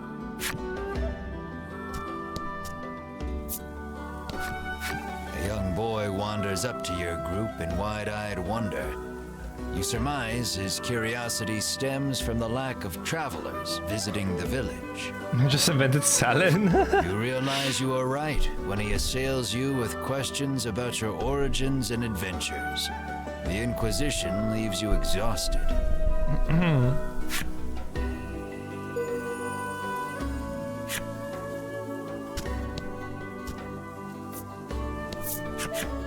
However, does your mouth become so filthy, Mr. Flobby? Sighs the girl as she wipes the slime clean. Clearly embarrassed, Mr. Flobby murmurs, "That's not my mouth." What the fuck? The village headman is a renowned gourmet, and rumor has it he only dines on the finest foods. The man says he wishes he too could have such a lavish meal just once in his life. His deep desire for delicacies only growing with time.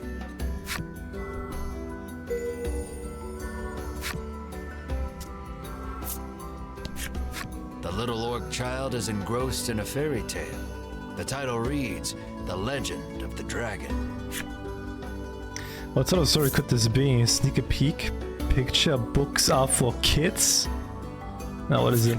You take a peek into the picture book and come across a passage that piques your interest.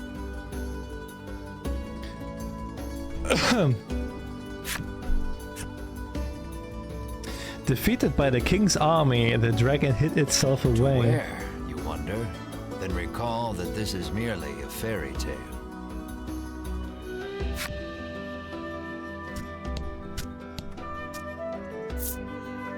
Another furball. Wow, a new friend, and so big too, the furball exclaims in glee as it rushes over to Mar.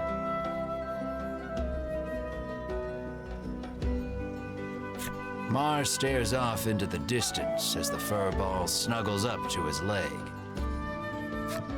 For some reason, Riddis joins in on the cuddling.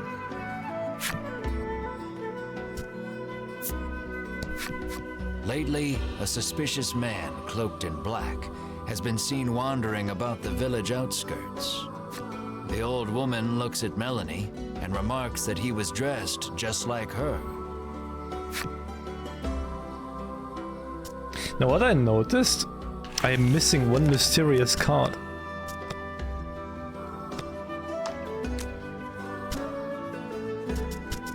I'm missing number 4. That means I went past it. Oh.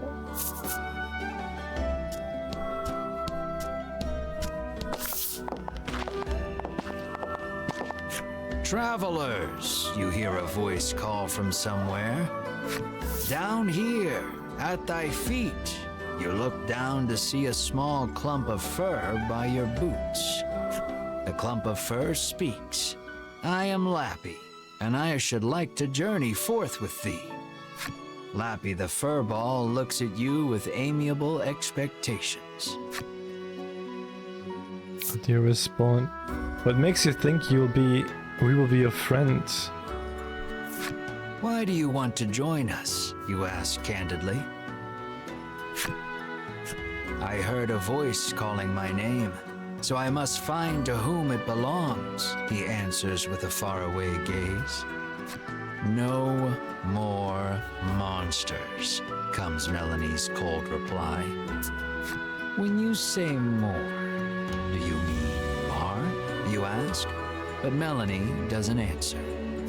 Thoroughly rejected by Melanie, Lappy bursts into tears. Oh. Lappy says he has no friends because of his aged face and speech. All alone, he decided to leave the village on a journey. Your party is silenced by the crying child with the face of a grown man.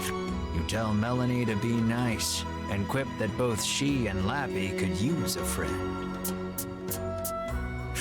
Exhausted from arguing with you, Melanie half-heartedly agrees. Fine, we can be friends. However, she says that they are on a dangerous journey to defeat the dragon. As such, they cannot take a child with them. Lappy leaps up and hugs her in his excitement, exclaiming, "Thou hast made me so happy."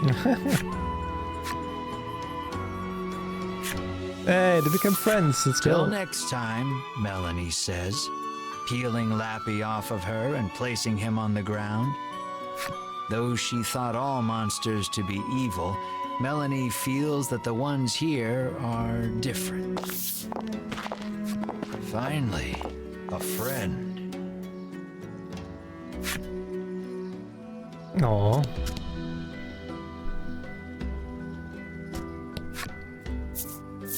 Wait, I quickly want to see though.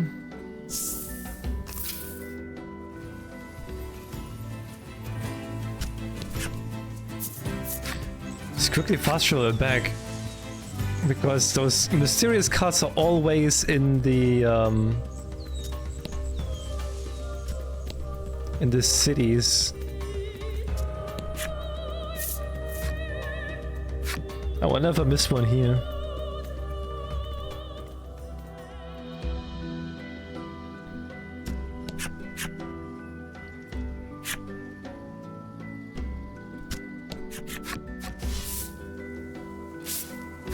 You follow the curious sounds to their source, our resident well water lover, digging at the dry well with his bare hands. He digs and digs, but no water is forthcoming.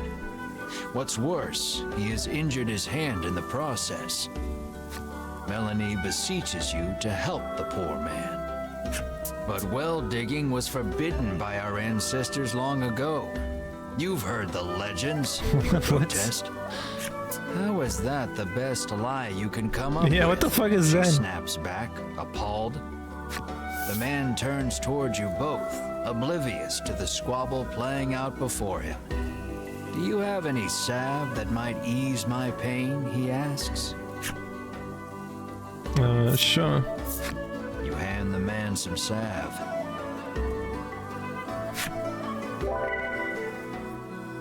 The instant he applies it to his hands, he resumes his furious digging, this time punctuated with shouts of "I feel incredible." Not long after that, Whoa. water erupts from the ground with a force unlike any you've seen. He sidles up to the jet of water and begins drinking from it as one would from a fountain. He is once again in his element. The man hands you mysterious card 4 to show so his like, okay. appreciation for the salve. Nice.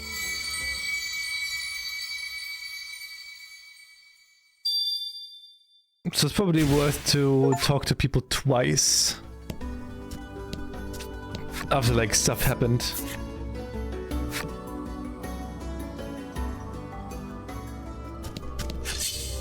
Ah, fuck.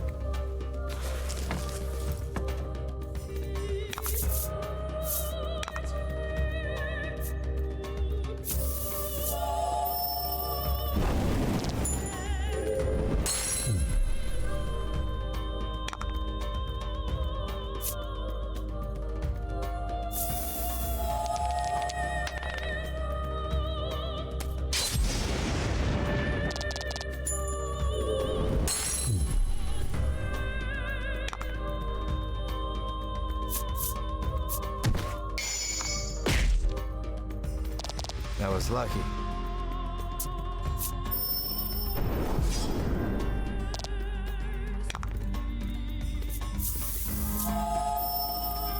By proxy!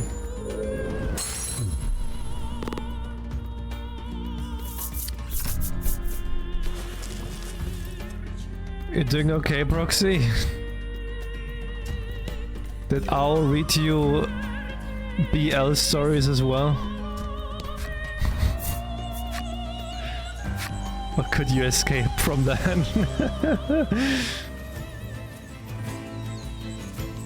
I got to dodge that. Oh, you're lucky.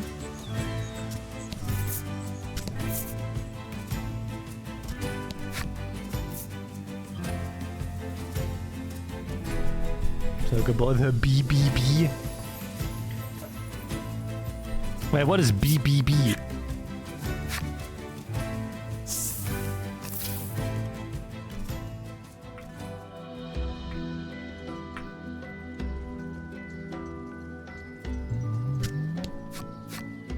It appears the headman's long-standing pronouncement on the welcoming of all magical creatures also applies to you and your party. Alright. Oh, then we go back up there. Let's check out his house.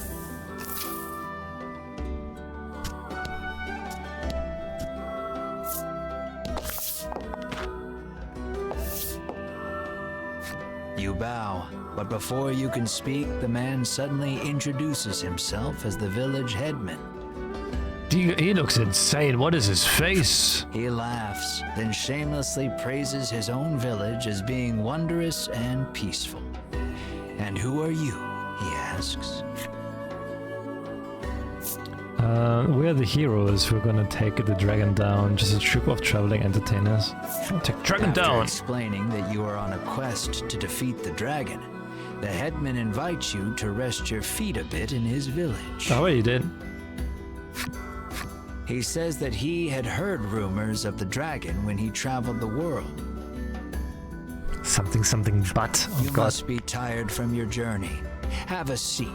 I will have my chef prepare a feast, the headman says, then claps his hands twice to summon a stewardess. Bro, I want to do this as well.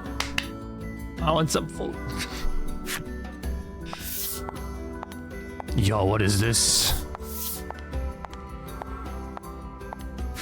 Extravagant dishes that you have never seen before are placed on the table before you, each Yeah, I'm one also looking hungry. more delicious than the last. You're drooling, Melanie scowls. You hadn't even noticed. You wipe your mouth with your sleeve, then gasp as you turn to Mar. Perhaps in an attempt to hold himself back, Mar is gnawing on the table corner. There. We'll eat soon, you reassure Mar while gently stroking his head. The doors fly open in the next instant, and a girl runs in. With tears in her eyes, she tells you that her dear companion, Mr. Flobby the Slime, is missing. Oh no, not the slime. The Not Mr. headman's eyes Flobby. go wide in surprise. We must find that slime right away, he says anxiously. You are starving, but it doesn't look like you'll be able to partake of the feast before you because of Mr. Flobby's disappearance. And so you say... I can't take it anymore. Unable to restrain yourself any longer, you open your mouth wide to inhale the food. And vacuum clean that food. And you see Mar chewing on the table leg.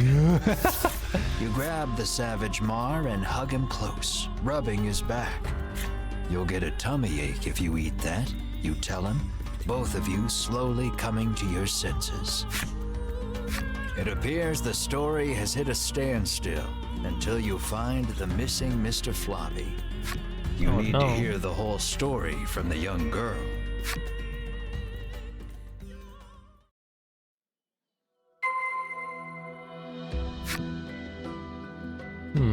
Hey, Okuro.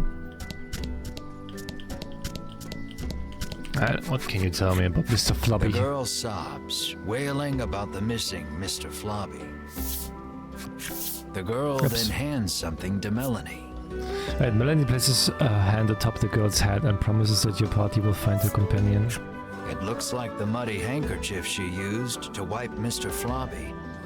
She asks Melanie to wipe Mr. Flobby with it after you find him. Okay, I've got a The handkerchief. girl claims to have searched the village but cannot find her friend anywhere. Regardless, looking aimlessly outside the village would be a waste of time. You decide to collect more information in the village. Ask the people of Unionville for hints as to Mr. Flubby's whereabouts. A young boy wanders up to your group and wide-eyed wonder. Your surmises curiosity stems from the lack of travelers visiting the village. You realize you are right when he assails you with questions about your origin and adventures. The Inquisition leaves you exhausted. I thought I had to talk to the people. It seems like the girl who left the headman's house ran away in tears.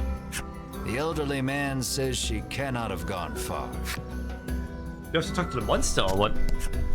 The goblin dutifully tends his flower bed, eagerly anticipating the day they bloom.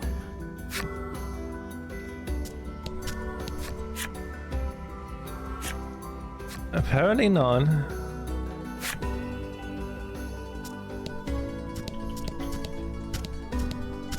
Oh, here, you have to ask. She says she saw a suspicious man in black with a slime outside the village not long ago. She claims they went northwest together. Did that man take Mr. Flobby? You resolve to leave the village in search of the pair. Northwest, okay.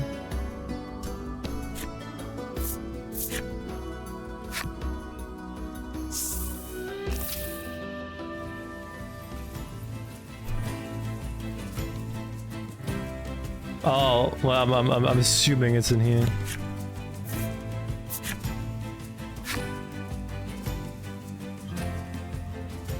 Though a torch is not strictly necessary, it would certainly help you find your way through the dimly lit shrine.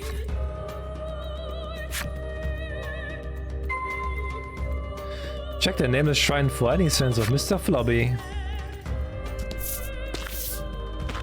Your footing is obscured in the dimness of the shrine. You should probably proceed with caution. I think you made the right choice. Okay. You take a good look at the floor and see it lined in trails of viscous liquid. No doubt a slime or 200 have passed through here.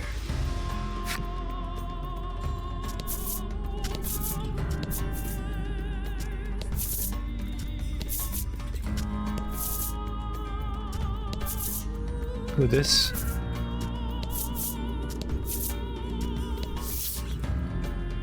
It looks like poor Mr. Flobby is being held captive by the mystery man. Hand over that slime, you shout to the man in the dark. You speak as if I kidnapped him, he remarks, curtly turning to face you. When your eyes finally adjust to the surrounding darkness, you realize the man's clothes look eerily similar to Melanie's. Melanie's mouth falls open in surprise. It seems the man has noticed Melanie as well. It looks like the two know each other. What do you suppose the relationship is? They're matching outfits. The man says that he and Melanie came from the same village, where this was their native dress. The man's revelation makes you realize that you know almost nothing about Melanie's past. You take the chance to find out more. So your childhood friends? Barney's hometown. You ask Melanie about her hometown, but she holds her tongue. Then the man speaks. With forbidden magic, our clan has ensured the dragon, he begins, when Melanie cuts in. She rattles on about the man, telling you that he is Vince, a lunatic obsessed with the dragon. Vince resentfully claims that he is searching for the noble dragon to protect it. You ran away from home with your tail between your legs, he ridicules. Enraged, Melanie lunges at Vince. You have so many questions, but realize that the most pressing matter is getting Mr. Flobby back. So you ready for battle? Careful, he won't go down easy. Okay. 100 HP.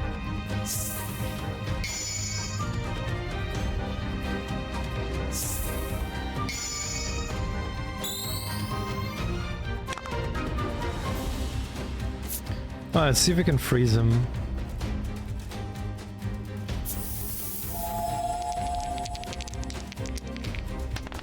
Nice. He resists.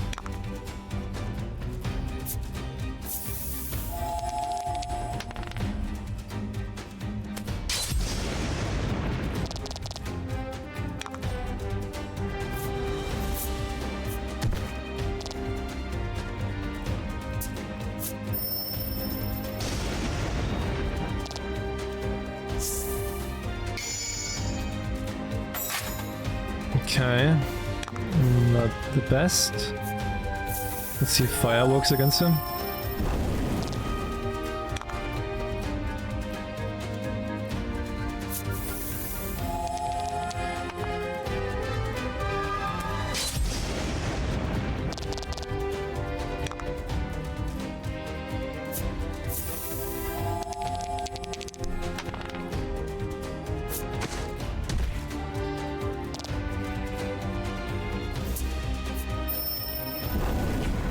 Oh my god. I'm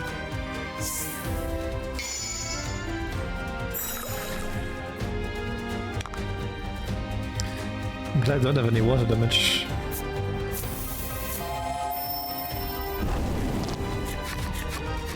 During the fight, Vince asks, "Do you know the truth about that village?" The headman may look like a nice old man, but he keeps those little monsters around too. He begins, but before he can finish... Oh, come on, those three again. Winifred, Hedwin, and Berwin of the Ivory Order appear. It is not a near game, it's a DLC which just changes the outfits from the protagonist to replicant. The three brush you aside, fixing their attention on Vince. "So you are the one who disturbs the peace," they exclaim, then charge at him. The Ivory Order and that false justice they serve are the true evil here. He retaliates, fighting back.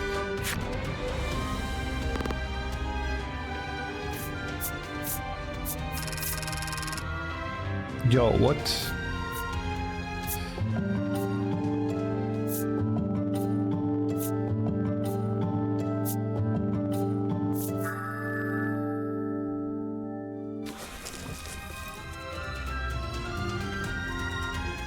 Seeing the two parties occupied with each other, you realize this is your chance to grab Mr. Flobby.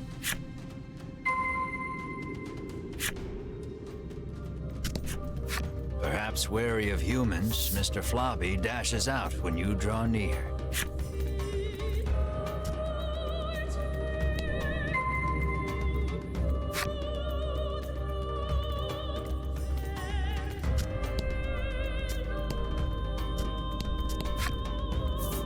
He's just going back, right? Please tell me he's just going back.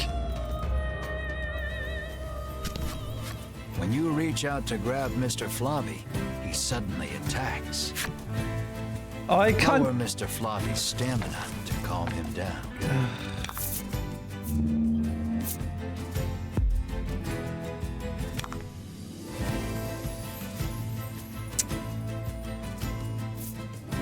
I can't attack him, right? I can't kill him.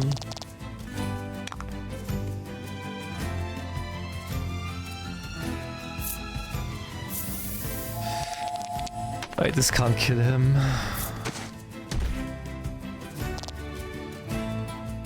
Is that low enough? Bro, I can't kill him!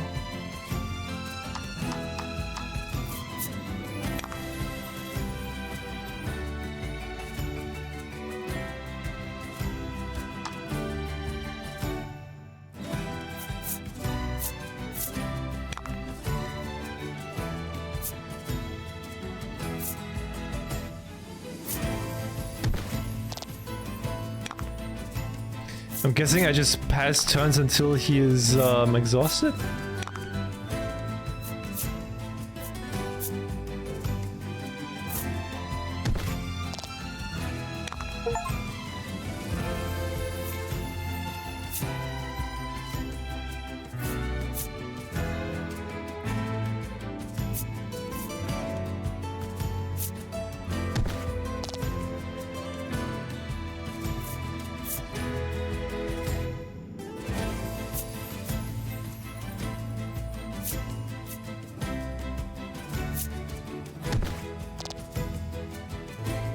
What happens if we just like do this?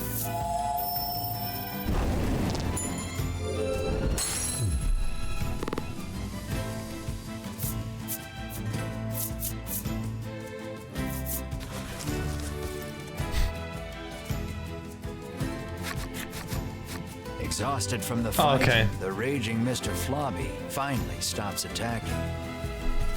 But it seems he hasn't yet come to his senses. He glares warily at your party. Find something to help return Mr. Flobby to normal.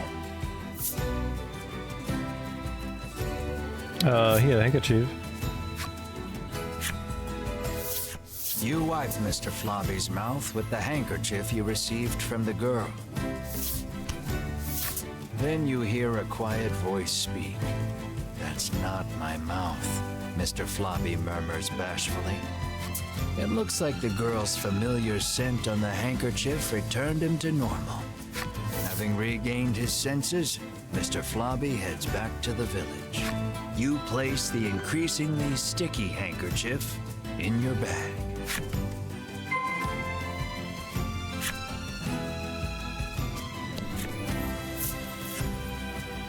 All right.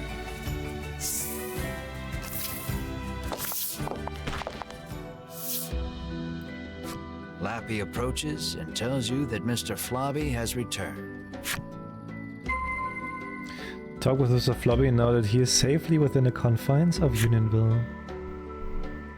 Mr. Flobby. The girl is ecstatic that Mr. Flobby is finally back home. "I'm happy for you," Melanie says with a smile as she returns the handkerchief. The girl bows her head and thanks you deeply. Mr. Flobby looks as slimy as ever. You just hope it's a happy slime. The headman wants us to bring Mr. Flobby to him. Would you mind, you ask? Of course not, but bring him back soon, she answers with a bright smile.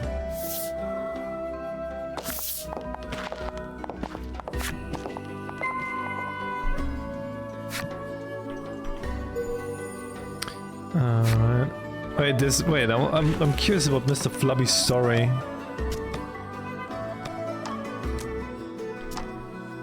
Where is he?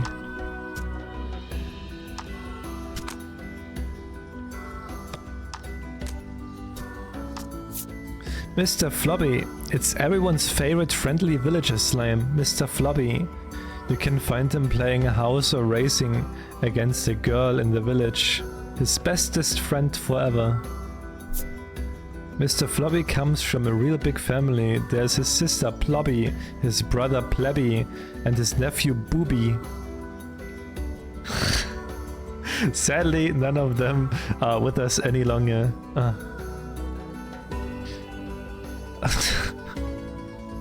Why is she called Booby? Why is his nephew called Booby?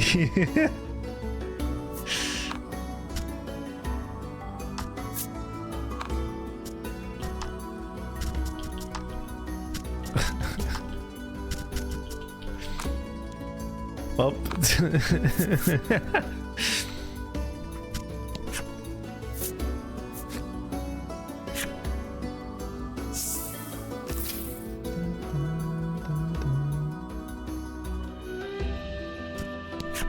I'm back, dude. I am so happy to see you safe and sound, the headman exclaims, giving Mr. Flobby a hug.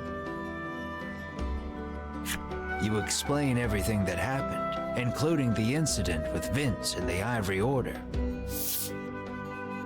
He expresses his relief that the Order will be taking care of the criminal. He then thanks you for your hard work and instructs his stewardess to prepare dinner for your party.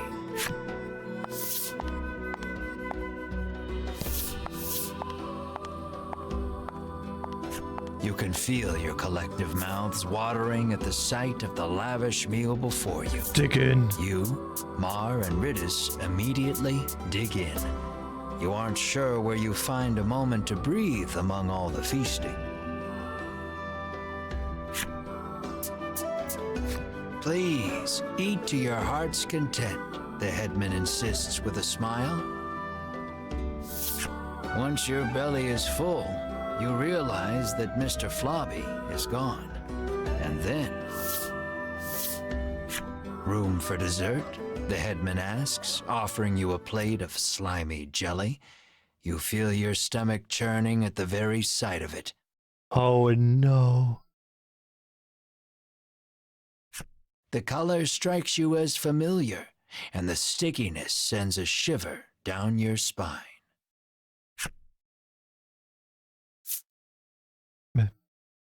Mr. Flobby? Is this Mr. Flobby? You ask the headman, your voice trembling in disbelief. The headman looks at you with a plain expression, one that holds no malice. Is that a problem? What? He questions back. What?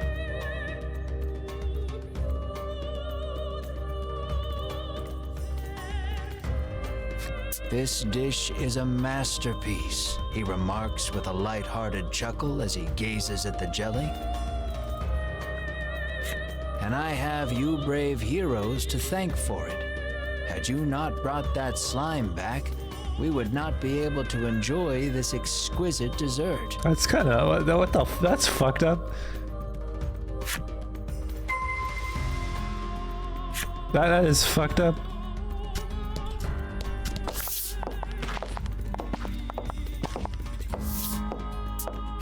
You move to leave, but the headman stops you. I try to get my meat while it's still young and tender, but at least your pet is very plump, he remarks, licking his lips. What the fuck? What the fuck? He points at Mar and asks, would you consider leaving that creature here with me?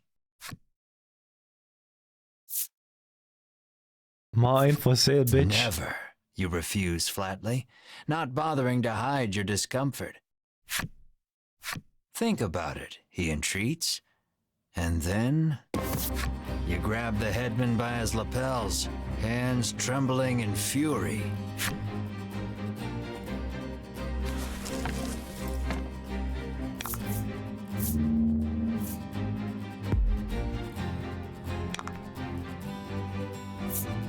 Okay, I don't think he is much of a threat. Jesus. Congrats. Nice, thanks.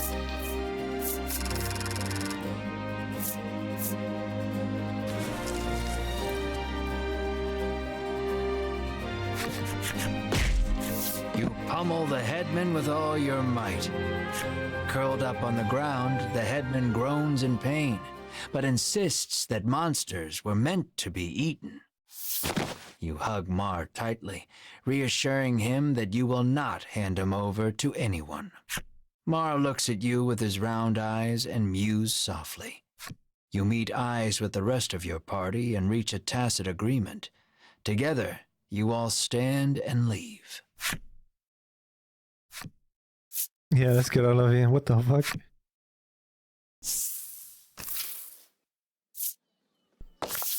Wow, he's still chasing?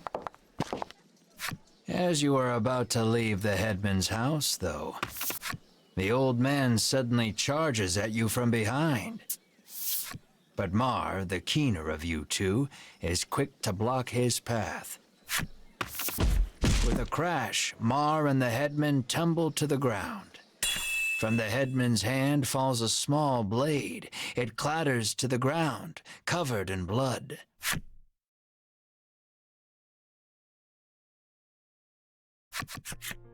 You take the injured Mar to an inn where you can watch over him. You gaze at the unconscious Mar with concern. Despite the shallow wound, no amount of medicine seems to rouse Mar from the bed. I heard that my friends were in danger, so I came as quickly as I could, Lappy says. As he reaches Mar's bedside, he leans over and licks his wound. This is what-you-call-it extract, he shouts. What? What? He explains that it is a poison extracted from a certain monster. If it enters the body, it drastically reduces one's stamina. Hearing those words, you realize the headman's blade must have been coated in this poison. Mar's condition starts to make sense. Isn't there anything we can do? Melanie asks. Lappy's eyes widen in realization before he places his mouth over Mar's wound and begins sucking.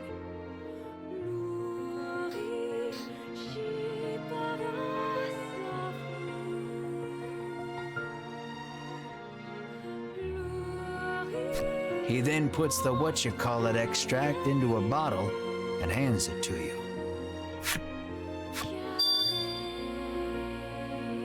What-you-call-it extract?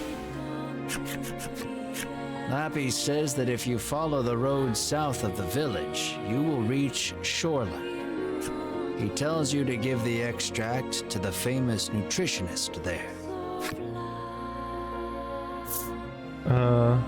Lappy should go, got it? Oh, I can go. Realizing that you are at fault for this, you don't hesitate to undertake the quest. What can he do, actually? Like, what? Like, that makes no sense. So we should go. But this is strange. The extract comes from a monster, so it should have no effect on one, Lappy remarks with a curious tilt of his head.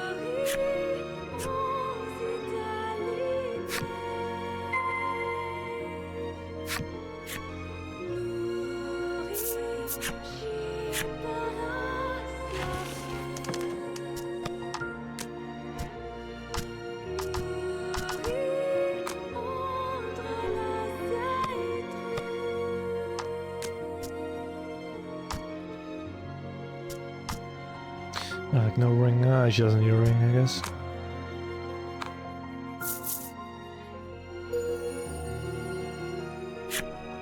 What's his story?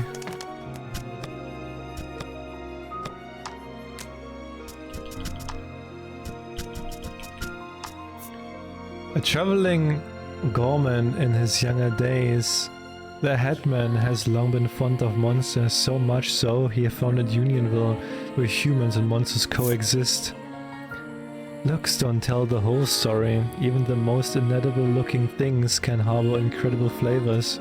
The headman explains, his table filled with dishes never before seen. Again, sick shit.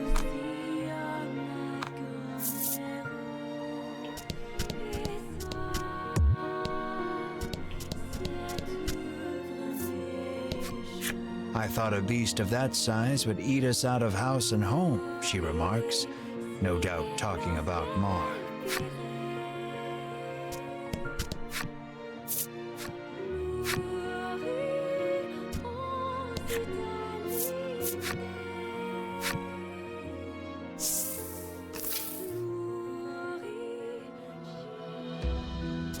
Alright. I think that's a good place to stop here for today, and then we can continue tomorrow with it. So got like movie night in like 20 minutes in Discord.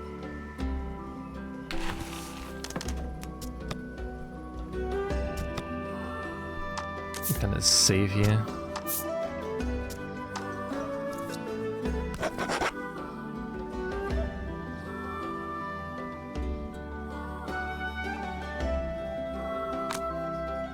Back in time was right. Like, I don't understand what's up with this game, but like I can start this game all of a sudden 2 hours later. I'm like, what?